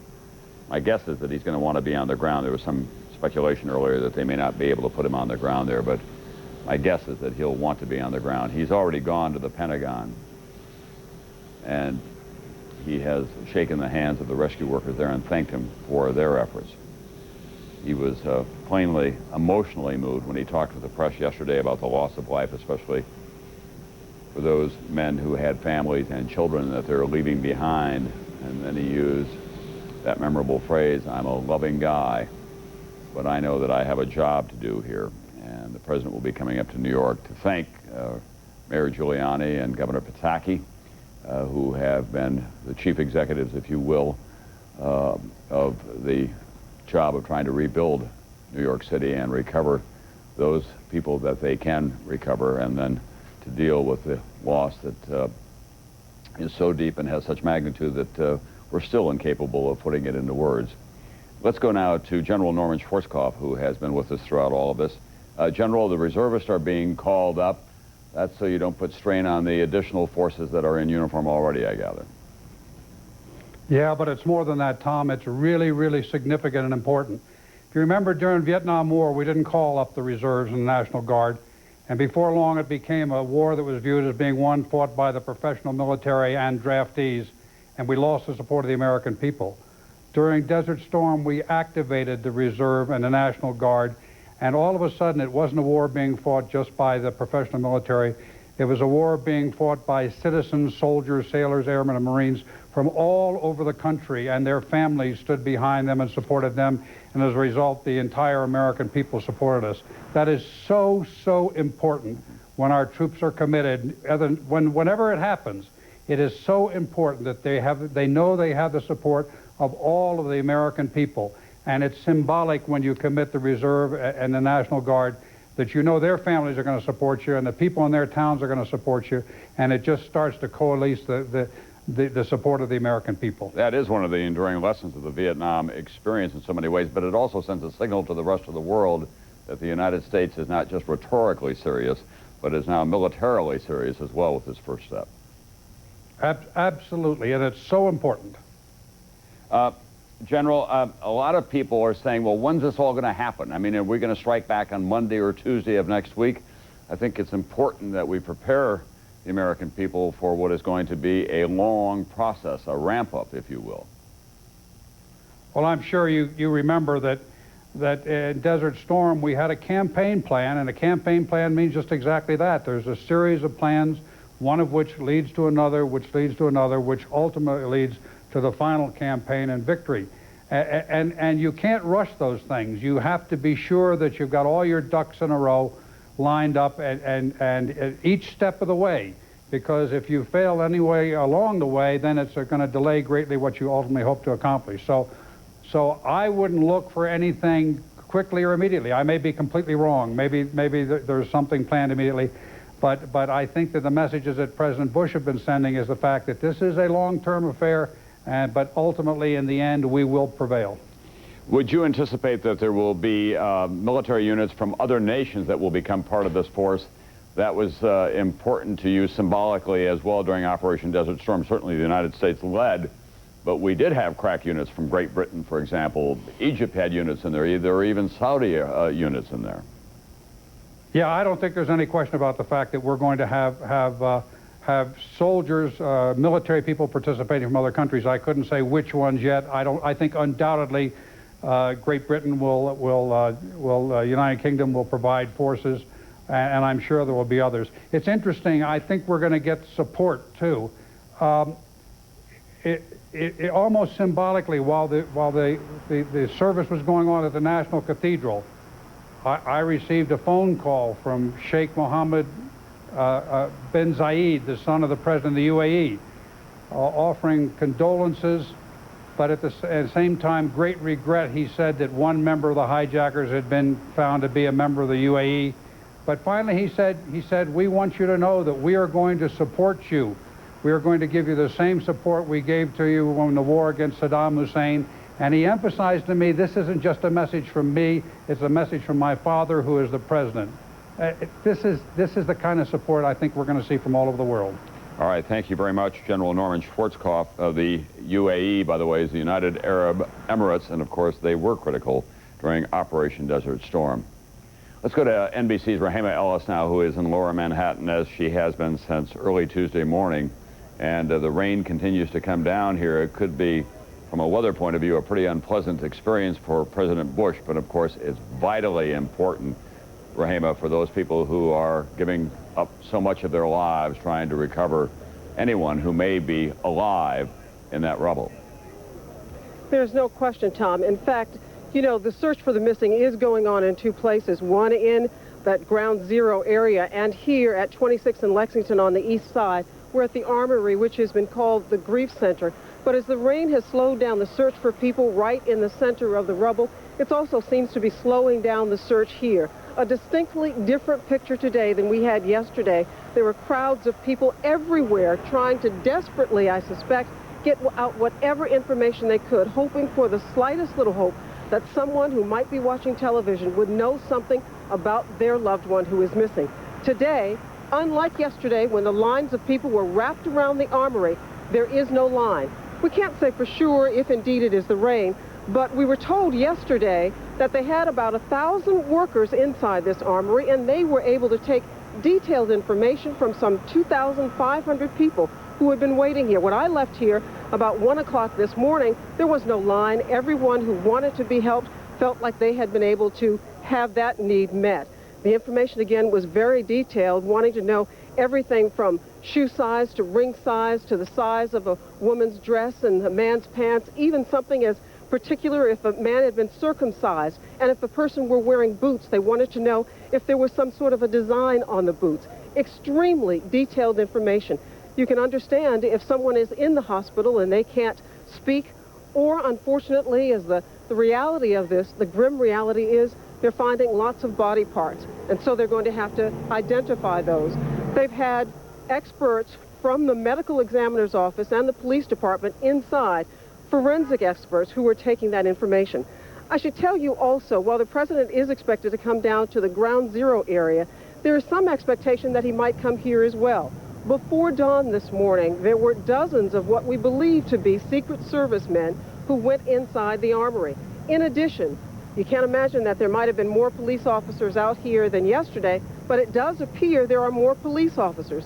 And the National Guard is in greater presence here today than we'd ever seen them before. So heightened security here for sure. One other note I want to mention, Tom, because in the acts of kindness, the extreme acts of kindness that we've seen exhibited out here for the family and friends who are looking for their loved ones, unfortunately, there have been some who've tried to exploit this tragedy.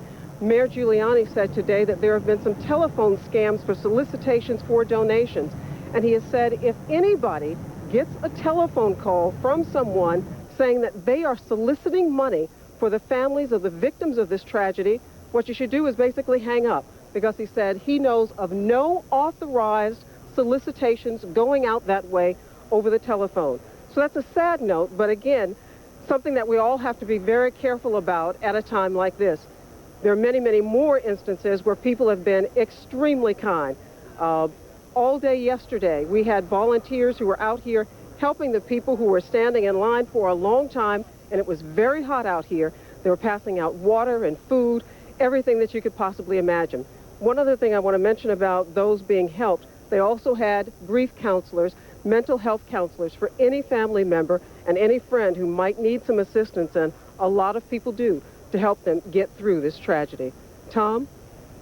NBC's Rahema Ellis, who has been doing heroic work for us really around the clock, and that very detailed account of what is going on at what they're calling the Grief Center at the National Guard Armory at 26th and Lexington, some distance from Ground Zero, but it does sound like President Bush will be going there as well, and that only makes sense, obviously. He wants to express his support and his understanding for what these families are going through. He refers to them in almost all of his public appearances. That is Ground Zero, Air Force One, 747, that on Tuesday of this past week had a very historic and at the same time kind of anxious journey across America, going from Florida, Barksdale Air Force Base in Louisiana, then to the Strategic Air Command headquarters and a bunker there 5 stories beneath the ground in Omaha, Nebraska, before it returned to Washington, accompanied by F-16 fighter escorts. We don't see them in the sky as it lifts off from Andrews Air Force Base, but I wouldn't be surprised that they'll join up before too long. They were flying close air support before, just off the wings of Air Force One. They may be flying a cap pattern of some kind in which they're in the skies and out of our sight, but clearing the way for him to come to New York. Guys, come on, it's the wrong way.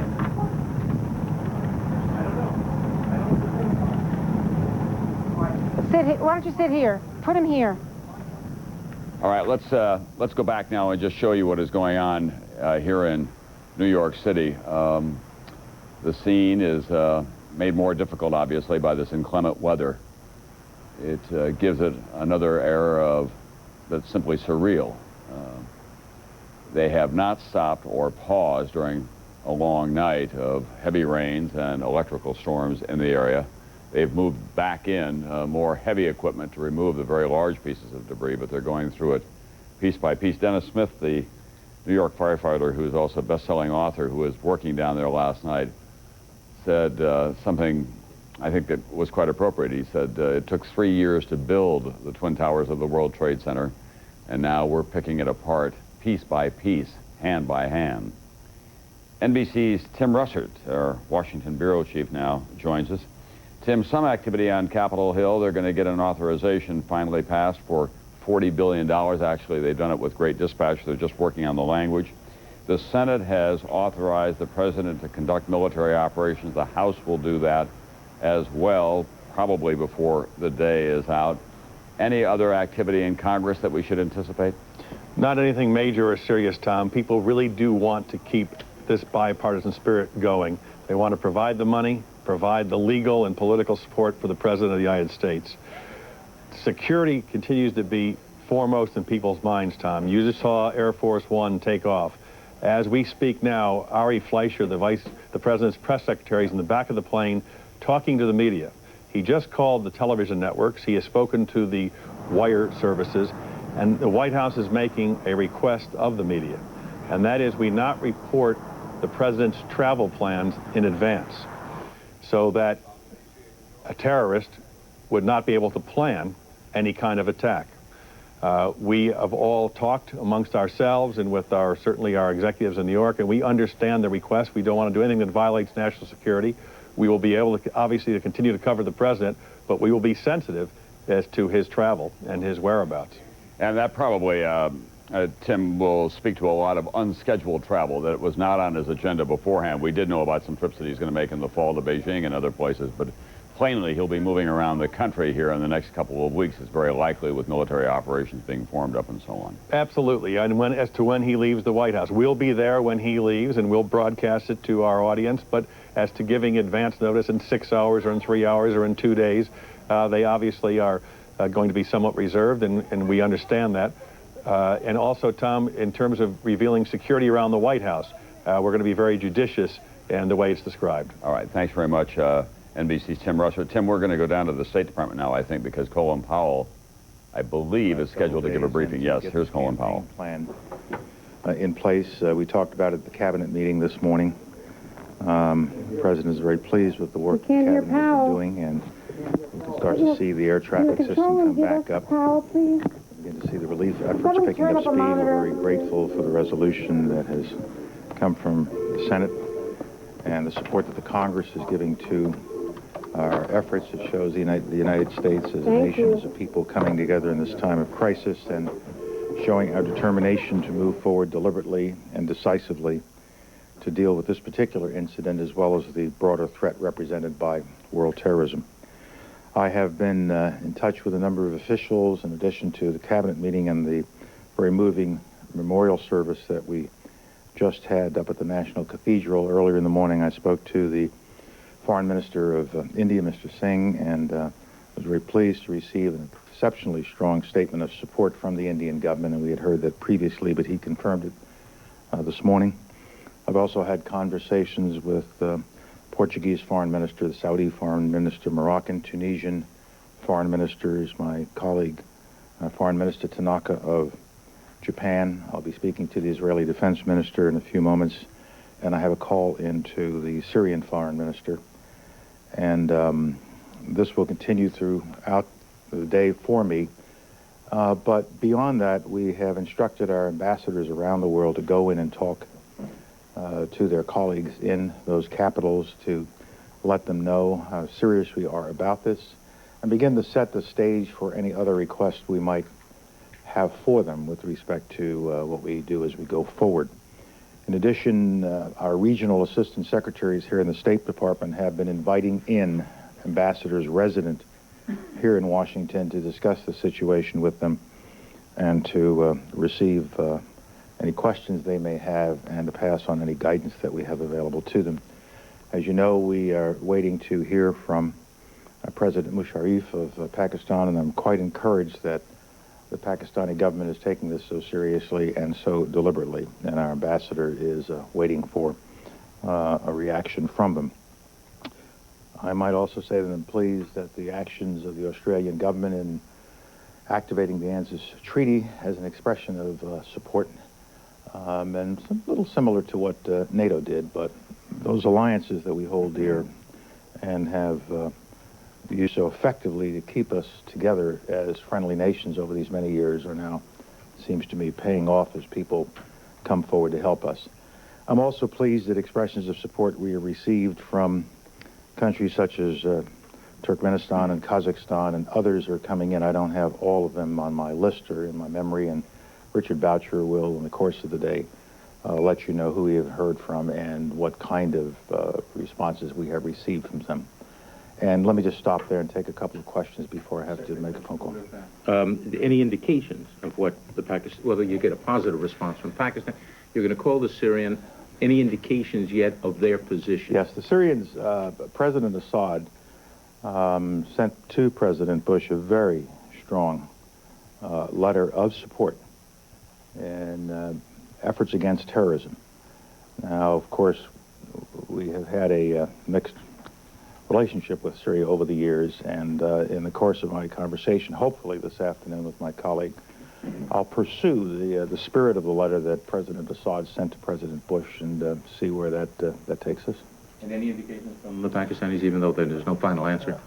So far, I am very encouraged, but I think it's best that I do wait for a final answer. Mr. Secretary, Indian media says that that government handed over some maps to you today of guerrilla camps and other training areas that Afghanistan is said to be using. Can you confirm that that's... I can't confirm it. I just don't know. Richard could chase that down for you, but I can't confirm it here. It wasn't mentioned to me in my phone call at about 9 or 9:30 or 10, whenever I had, or about 10:30, I guess it was, with the Indian Foreign Minister. Secretary, we've heard a lot, yourself and other cabinet members and officials say, as we reach out to countries and ask for help, you're either with us or you're against us. Now, of course, we hope that all countries are be with us, but if we ask for something from a country, we ask them to root out terrorism in all its forms or to provide logistical or any type of other support that we need for any eventual military response. If they decline, if they say that they won't do what the U.S. asks, what are the consequences for, quote, being against us? I think we have to be careful as we go forward, and we intend to be. We're talking with countries that are friendly to us, and we will present requests to them and see what they are able to do within their capacity and within their political circumstances. But if we find a particular country, especially those that might be serving as a haven or is a well-known supporter of this kind of activity, and they are simply unresponsive, and we deem that unresponsiveness to be contributing to additional terrorism or to the fertile ground in which terrorism thrives, then that will certainly affect the kind of relationship we're going to have with them in the future. I am not threatening so much as I am saying this has become a new benchmark, a new way of measuring the relationship and what we can do together in the future and what kind of support we can provide to you in the future across a whole range of issues and activities. Mr. Secretary, the last 2 days you've been saying that how important you think it is that despite the events here, the tragic events here, that it's still very, very important for the Israelis and the Palestinians to have high-level meetings between Chairman Arafat and former Mr. Perez. Now, Prime Minister Sharon has now called that meeting off. And secondly, you're speaking to the Israeli Defense Minister later. Are you going to bring up his comments that were quoted in an Israeli newspaper this morning, in which he said that the disasters in New York and here were a catastrophe for Arafat because the Israelis had killed 14 Palestinians since then and no one had noticed? I don't know what we'll discuss. I haven't seen those comments, but I know him rather well, and I'm sure we'll have many things to discuss, but I won't prejudge what I might raise or what he might raise and announce it before he raises it or I raise it. I would still hope that a way is found for the Israelis and the Palestinians to meet. When they meet is a judgment for them to make. We have two leaders who have to judge their own interest. We believe a meeting is important to get the process started. This conflict isn't going away, and I don't think it's going to be solved by continuing conflict between the two sides. So I hope that conditions will present themselves soon so that a meeting can begin. But I think it is also fair to say that the events of the 11th of September have fundamentally changed the way in which people look at terrorism and acts of terrorism. Andrea? Mr. Appel, as your strategy to fight global terrorism begins to take shape and as these international coalitions that you've been trying to build solidify, it's obviously a very different war that you're preparing to fight, in that the enemy is not in one country. Could you explain this to us? Yeah, I was raised a soldier, and you're trained. There is the enemy occupying a piece of ground. We can define it in time, space, and other dimensions, and you can assemble forces and go after it. This is different. The enemy is in many places. The enemy is not looking to be found. The enemy is hidden. The enemy is very often right here within our own country. And so you have to design a campaign plan that goes after that kind of enemy. And it isn't always blunt force military, although that is certainly an option. It may well be that the diplomatic efforts, political efforts, legal, financial, other efforts may be just as effective against that kind of an enemy as would military force be. And the point the President made this morning is that the whole cabinet's involved, and we're going to use all the tools and weapons at our disposal to fight this campaign and to win this war. I only have time for one more, and I apologize. Let's see, who haven't I... Go. Do you have a message for the Taliban? Yes. Is it a vote? That's the question? All right. The message is,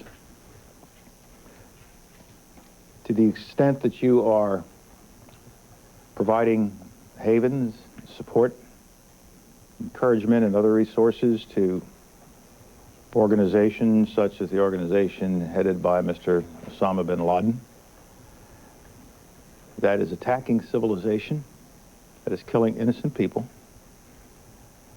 And I would give this message to any other regime in any other country that might be doing similar things.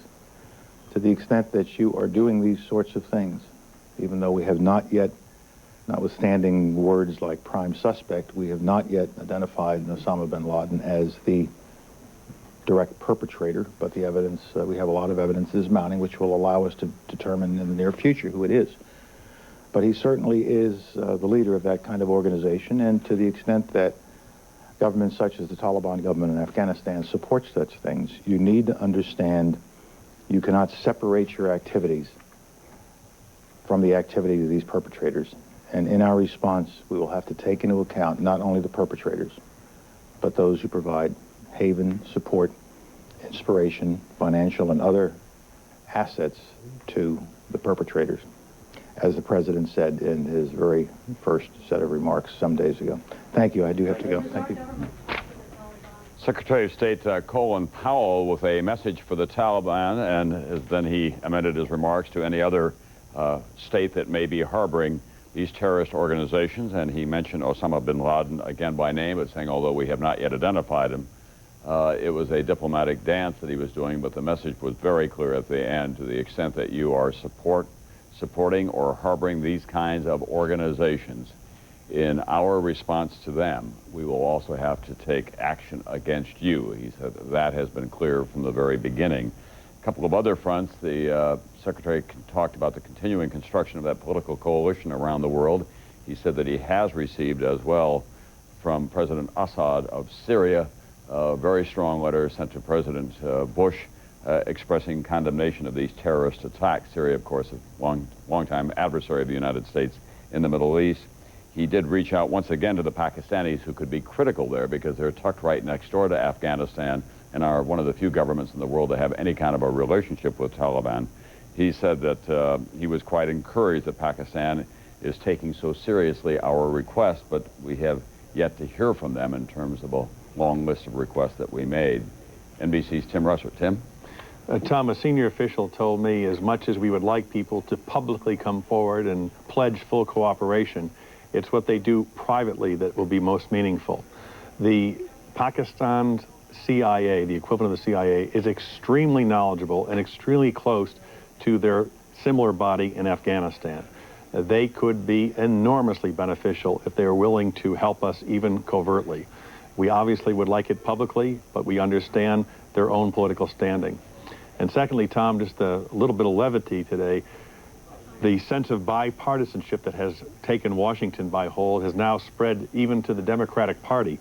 You recall after the 2000 election, the friction between Bill Clinton and Al Gore. Right. We've now learned that Al Gore was overseas, flew to Canada because he could not land in the United States. He has no Secret Service protection anymore. Drove to Buffalo, New York, a town I know well, and decided to spend a few hours by calling Bill Clinton in Chappaqua, New York. Bill said to Al, why don't you drive over to Chappaqua and spend the night? Vice President Gore arrived at 2:30 a.m. They left the light on and even had dinner for him, and then the two of them decided to fly down here on a military aircraft. So a good, healthy reunion between Bill Clinton and Al Gore, two temporary political adversaries over the last 6 or 7 months. Yeah, in so many ways, this attack, which was designed to fracture America and destroy it to one degree or another, has only driven this country more closely together. That is one more small personal example of that. The president and the vice president from the previous administration beginning to heal their political wounds as well. We want to go to Islamabad now, the capital of Pakistan. NBC's Ron Allen is there. Ron, I saw one report today that in the press in Pakistan, which is not entirely free, they are condemning these terrorist attacks against the United States. So that is a reflection, I would think, of the thinking at the top as well as in the rank and file in Pakistan. Certainly, Tom. Yes, you hear statements of condemnation from the government in the press, at the mosques, at Friday prayer. Throughout this country, there is a lot of condemnation. The government, however, is considering very carefully how to respond to the United States' long list of requests. As Tim Russert pointed out, there's a lot of domestic pressure here in Pakistan on the government. There are groups and individuals who do not favor Pakistan having a close, cozy relationship with the United States. There are fundamentalists who do not want to see this government, this country, do what the United States wants it to do. If you think back to August of 1998, after the United States responded by attacking Afghanistan, bases associated with bin Laden after the attacks on the American embassies in Africa, there were massive demonstrations in the streets of Islamabad and Pakistan, other Pakistani cities. That's one palpable sign of what could happen here if Pakistan is seen to be doing what the United States wants it to do. Tomorrow there's to be a what's called a cabinet level, national security level meeting here in the capital where the government is going to say what it's going to do. People here will be watching that very closely. Pakistan, of course, wants to have a good relationship with the United States. Things have been bad, particularly since Pakistan began nuclear testing some years ago. There have been sanctions imposed, which the Pakistani government would certainly like to get out from under. So it is a very careful decision. The government here has been placed between, as one commentator put, between a rock and a hard place as it determines what to do. Tom? All right, thanks, NBC's Ron Allen, who's in Islamabad, and we'll be going back to him in the course of our coverage as well, as the United States does await the response from the Pakistani government, from Prime Minister Musharraf, to a long list of requests that we made, and that will be negotiated at the highest possible levels. I want to bring in now two spiritual leaders in this country. Bob Edgar is on your left. He is a former Pennsylvania congressman. He's the General Secretary of the National Council of Churches. And Franklin Graham, who is the son of the Dr. Billy Graham, who preached just moments ago at the National Cathedral. Gentlemen, welcome. We may have to cut away quickly if we begin to hear from the FBI, and I know that you'll understand that. What do you think will be the call in the churches across America this weekend and in temples tomorrow? Tom, I think we are one nation under God, and I think our churches, our synagogues, our mosques are going to be filled this weekend. We call this a day of prayer, but this is really a time of prayer. Friday, Saturday, Sunday is the traditional religious time for all people of faith. And I think it's a time for us to be really concerned about, first, the victims and their families. Secondly, to pray and support those who are trying to rescue innocent persons that may still be trapped and to help those families recover. And finally, it is a time for us to remember that we are a people of diverse religious traditions. We're liberal and conservative. We are Muslim and Christian and Jewish and many other religious traditions. It's a time for us to honor and respect one another and not simply go after each other because of our ethnic or cultural background. We fear at the National Council of Churches that there are so many incidences against people who may look Arab or Middle Eastern in their background or in their appearance, and we would call upon the churches as we meet for prayer to also meet in understanding and love and compassion for one another. Dr. Bob Edgar of the National Council of Churches. Franklin Graham, Your father, I must say, we've all been hearing that he was in frail health, but it seems to me that was the Dr. Billy Graham of old. He could not have been stronger, both physically and spiritually and certainly rhetorically. Well, that's right, Tom. He's really has done well lately, and we're just thrilled to see how well he is doing physically. He's got a major campaign coming up in 2 weeks in Fresno, California, and we're just so thankful that he could be here. You know, the hope that he spoke of, Tom, the hope that we have through faith in Jesus Christ and the foundations of this nation. When you look back at our forefathers, the foundation built on God and our faith in God and our faith in his son Jesus Christ. And we as a nation, we need to come back to our foundation and back to what our forefathers, that foundation they gave us 200 years ago. And we as a nation, we need to confess our sins, I believe, and repent of our sins. And we need to turn to God today, and we need to seek his help and his guidance. Franklin Graham, Billy Graham, your father, of course, had an enormous influence on George W. Bush. It was because of your father that the president said that he turned his life to Christ. Yes, sir, that's correct. Did the president make this request of Dr. Graham personally? I don't know if it was personally. I know the White House called, of course, and they were wanting him. And when they asked, my father said absolutely he would come. And so I don't know if the president called him personally or not. I don't know. And did you counsel with your father about his sermon today? Oh, I talked to him last night, and we went over some of the things that he was wanting to say, and I just thought it was excellent. Everything he said I thought was right on target, and I was very proud of the president today and what he had to say. I think that was probably one of the greatest speeches I've ever heard, and we're just proud of him as well. All right, thanks very much, Franklin Graham and former Pennsylvania Congressman Bob Edgar, who is now the General Secretary of the National Council of Churches. Important messages for this country as well. Let's go to Bellevue Hospital now, where a lot of the families who have loved ones still missing in the rubble at the World Trade Center are gathering. Pat? Tom, this city, as you have been reporting, undergoing an extraordinary toll, both emotional and physical. I suppose anywhere we can find little bits of good news, we look for them. And here at Bellevue Hospital, which is one of the principal trauma centers in the city of New York, there are some fragments of good news. That being the fact that of the 45 patients who have been brought here since Tuesday, many have been released already. 23 of those patients are still admitted to the hospital, but the condition of most of them is at least not life-threatening, so that is at least some piece of good news. I am joined now by Dr. Robert Hessler. Dr. Hessler is the Assistant Chief of Emergency Medicine here at Bellevue. Doctor, Tom just mentioned the fact that we have this wall of photos over here, and we have families who've been coming around hoping that perhaps a patient in this hospital might be somebody that they're looking for. This morning you made it clear that simply is not going to be the case. We have identified all the patients that have been brought to this hospital, all the patients from the original disaster. They've all been identified. We have contacted family members.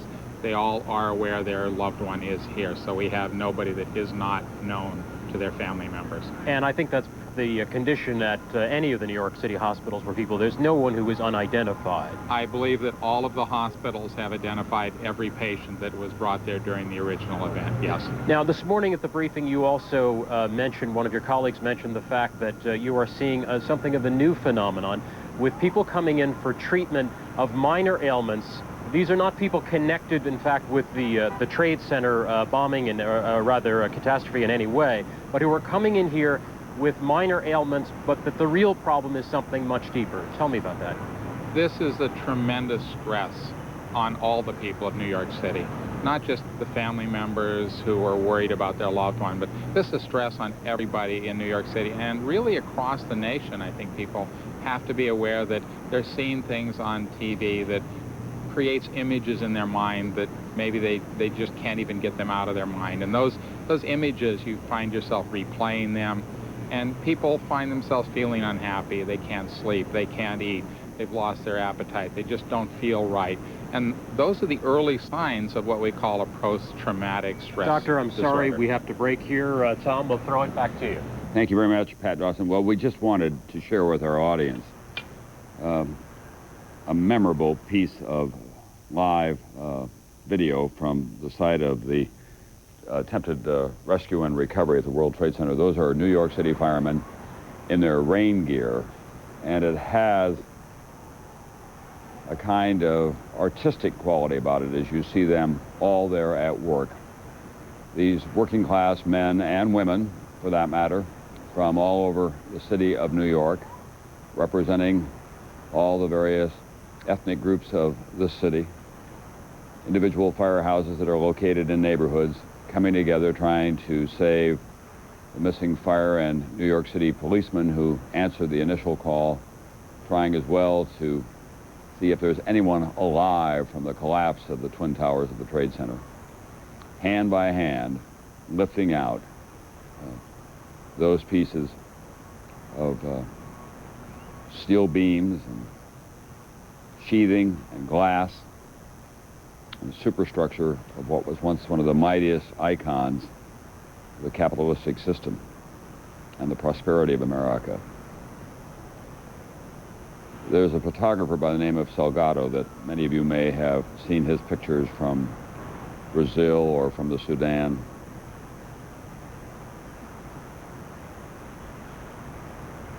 That television image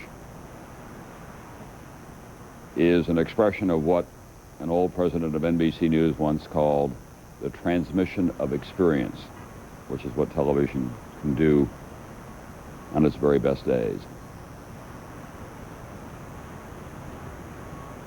NBC's Ann Curry has just returned from Ground Zero. Ann?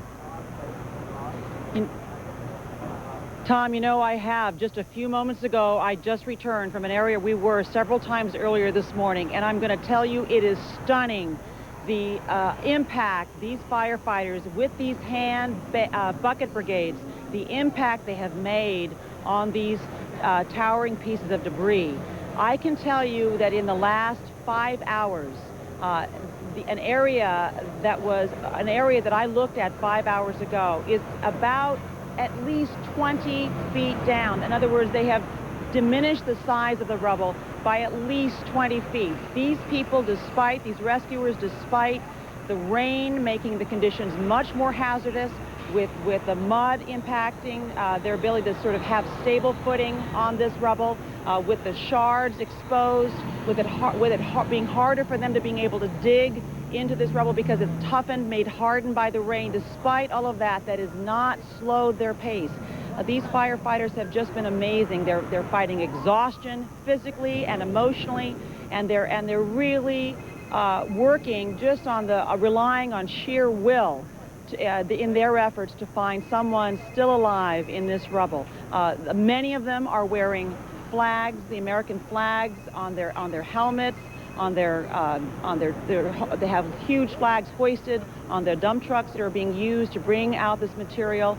At this very moment, down here at the south edge of the South Tower, where a lot of the rescue effort has been going on this morning, they are now, after having brought in dogs, human-sniffing dogs, and determining that they haven't found any, they're now using heavy machinery just to lift the major pieces of metal out of the ways so that they can create a safer space for the rescuers to go in and again remove debris by bucket brigade.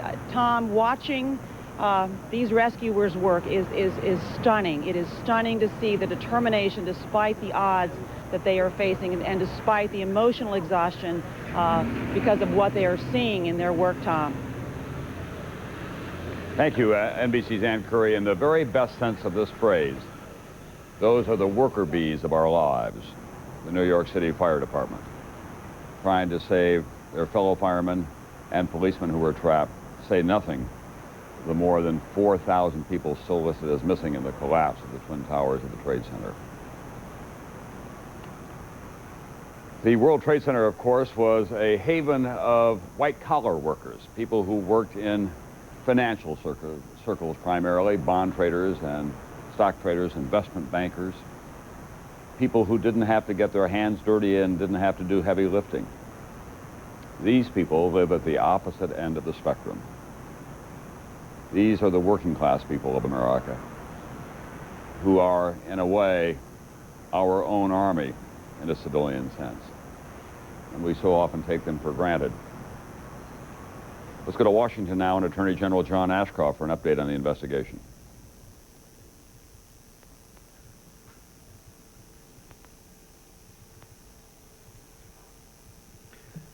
the director of the FBI, and I just returned from a memorial service at the National Cathedral and wanted to take this time to give you a report in regard to these matters. Today, the Federal Bureau of Investigation released a list of 19 individuals who have been identified as hijackers aboard the 4 airliners that crashed on Tuesday. The FBI requests that anyone who may have information about these individuals, even though these individuals are presumed to be dead, anyone with information about these individuals immediately contact an FBI field office or call the toll-free hotline. The toll-free hotline, as you know, is 1-866-483-5137. 1-866-483-5137. The Federal Bureau of Investigation has also forwarded a list of more than 100 names to numerous law enforcement organizations. These are the names of individuals the FBI would like to talk to because we believe they may have information that could be helpful to the investigation.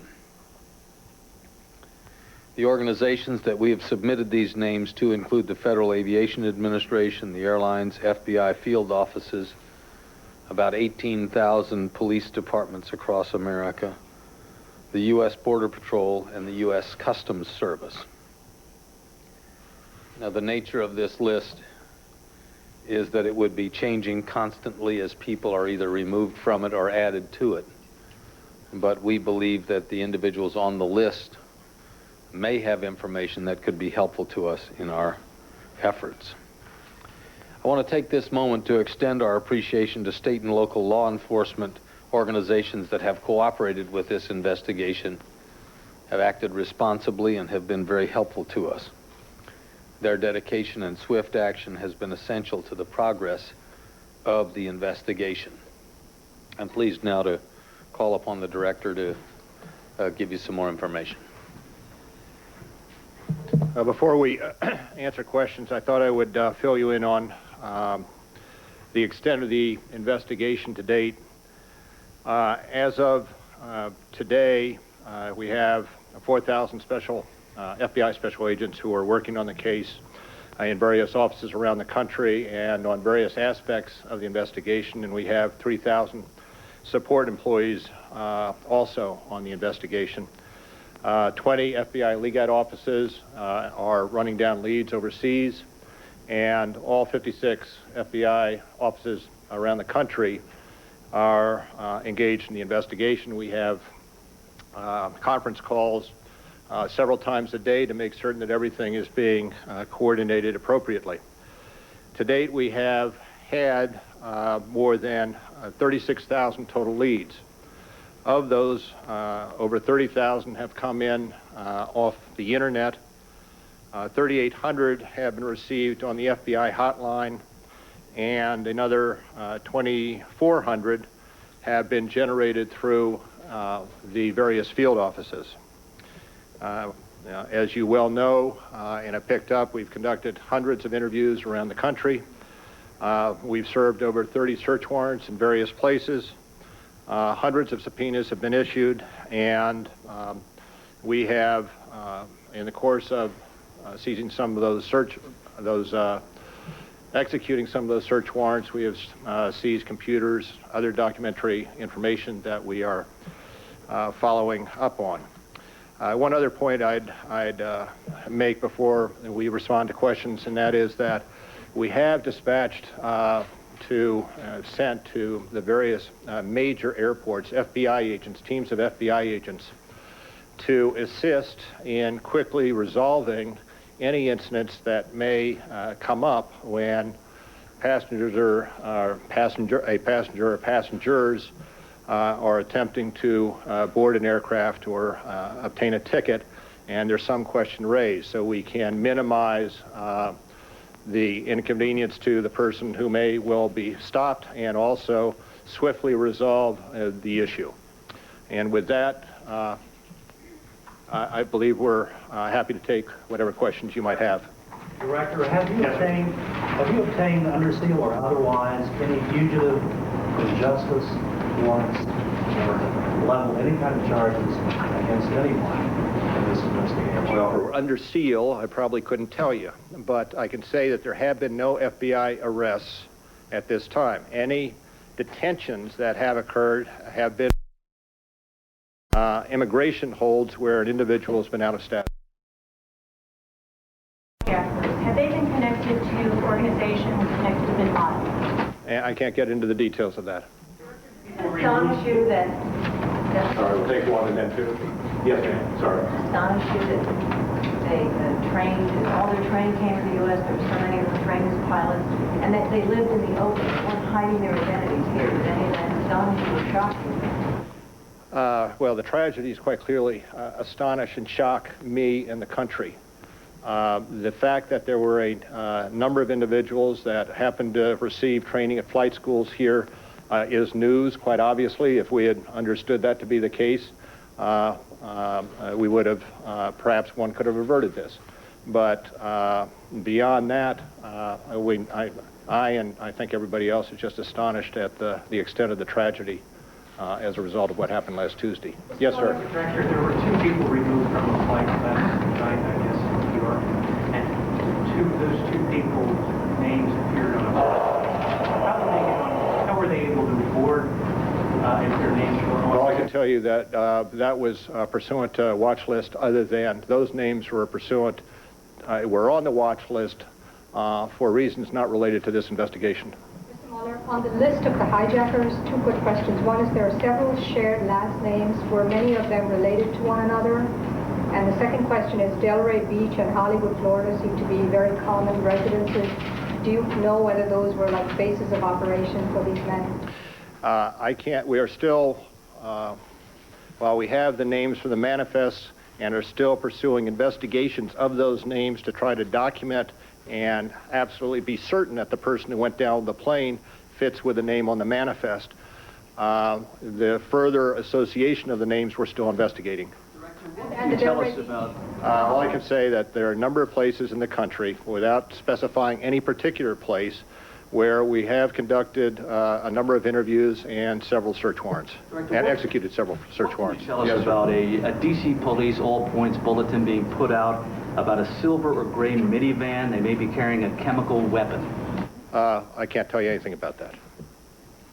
Yes, sir. What have you learned from the cockpit voice recorder and from the flight data recorders of the 2 planes? They're currently over at the NTSB, and I think the question should be directed to the NTSB on those at this instant. They refer us to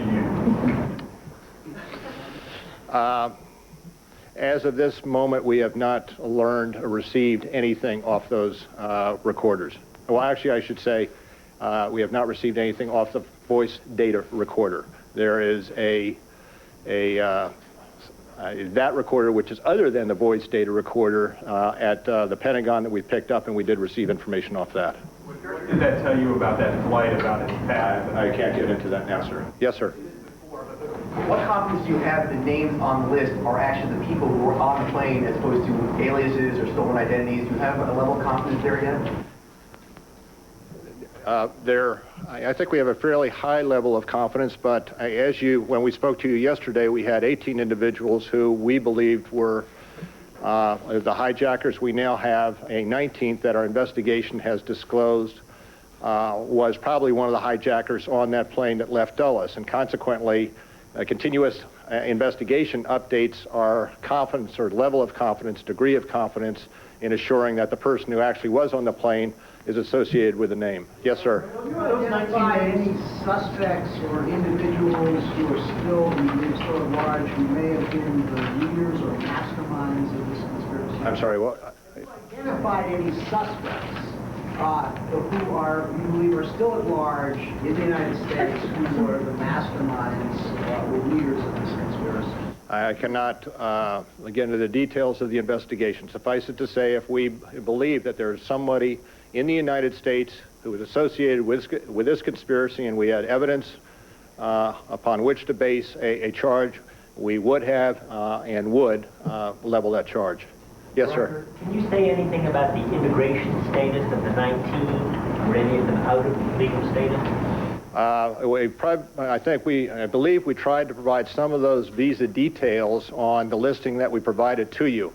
I can say that some of them were out of status, yes. I'm not certain how many or which names or which individuals whose names appeared on the manifest and we believe to be a hijacker was out of status. Yes. It's common for the FBI to name a case agent in Big K. Have you yet done that on this one? The investigation is being run by Tom Picard out of headquarters here with Dale Watson and numerous other, I would say, senior FBI agents assisting in various capacities. And the name of the investigation, sir. Has the investigation been given a name, and what is it? Pent Bomb. Pent Bomb. P-E-N-T-B-O-M-B. Pent Bomb. Can you address the issue of intelligence failure? You didn't know anything about any of these guys. We still don't know a lot about them. That was the last question. Thank you. Thank you. The new FBI Director Robert Mueller and John Ashcroft, who is the Attorney General of the United States, no additional arrests have been made. They do have an FBI hotline. I think that we can share that with you now. If you have any tips, 1-866-483-5137. They were swamped earlier, so make these real tips, not just what you may be imagining. If you've got something that could be useful to the FBI, they'd like to know more about it. They have identified 19 suspected hijackers so far. They believe that all of them obviously died. They have a computer list of their names, and they have been checking their backgrounds. And NBC's Jim Miklashevsky at the Pentagon has some more on that for us now. Jim? Well, Tom, in checking their backgrounds, the FBI asked the U.S. military, the Pentagon, to run the names of these hijackers against any lists of any foreign military that the U.S. may have trained over the years. And according to Pentagon and military officials here, the Air Force came up with a couple of hits. Now, it's not clear yet, but the hits that the Air Force found were the names of a former Saudi military officer and a former Egyptian military officer who appeared to match a couple of names on the list of hijackers. The problem, of course, is that the Air Force is now running a more thorough check to see if, in fact, these two individuals who received U.S. military training are those on the list of hijackers. It's very difficult. They say with some of these Arabic names, close, of course, doesn't count. But the two individuals who appear to match at least two of the hijackers didn't receive any kind of direct military training or pilot training, for example, but may have received language training at Langley Air Force Base and some war college training. Officials here say, however, that when some foreign military come over here for pilot training, they first go through language, then war college, to obviously familiarize themselves with the English language, which is important when flying over the United States, but also in terms of U.S. military tactics. It's not clear, however, that those two individuals actually went to flight school, military flight school. Some officials believe not. But again, the U.S. Air Force is trying to run down these names to make sure that indeed, as perhaps the FBI suspects, at least two of the individuals may have received some kind of American military training. Tom? All right, thanks very much, NBC Jim Miklashevsky. Let's go to General Norman Schwarzkopf now. General, that gives us one more picture of the complexity of all this. It would not be totally out of the picture to expect that some of these people could have received military training in the Middle East, because we do have joint exercises with a lot of those moderate Arab states. Well, not only joint exercises, Tom, but for years we've had military officers from countries that we had relationships with come to our military schools. A very good example, my counterpart in Desert Storm, Prince Khalid, actually went to the Air War College. Now, but I will tell you, even more significant, when I was CENTCOM commander, we had very good relations with many of the military people in Pakistan, mainly because we were supporting the Afghan resistance against the Soviet Union through Pakistan. I commissioned training teams to go to the border between Afghanistan and Pakistan. We trained Pakistani officers and some Afghan troops on how to get rid of landmines, because they're having a terrible time with landmines that have been planted by the Soviet Union in Afghanistan, blowing the legs off of children and farmers and that sort of thing. So you know, I have been participated actually in a program to train Afghans again in military tactics, and that's just one of the many type of programs that go on all over the world. There's nothing insidious about them. There's nothing, you know, that we don't teach them terrorist tactics or anything of that sort. It's strictly military exchanges. We have officers from our country and our military that go to their countries and stuff. Them if necessary. I think that this is really the precursor to a military strike against Afghanistan, and what we would have liked to have done, no doubt, is to help the main opposition leader to the Taliban take control, but he was assassinated last week. NBC News has now learned that intelligence sources are telling the U.S. government that that assassination was engineered by Osama bin Laden. So you can see that this was not a coincidence, that the main opposition to the Taliban was most conveniently removed just a week before the terrorist strike. Clara? Andrea, it's also important to note the significance of Pakistan, and Secretary of State Powell mentioned that today. What Pakistan has done, importantly, is to send a delegation to see the Taliban, but again, the U.S. does not think the Taliban will comply and turn him over. They are also talking to Sudan, and they're also at least welcoming some positive signals from Iran, another terrorist state, but they're not yet welcoming Iran into the coalition. All right, Andrea Mitchell joining us from Washington. Thank you so much, Andrea. And we ask you to stay tuned to your NBC station and to stay tuned for further information on NBC Nightly News and also on MSNBC. Good afternoon.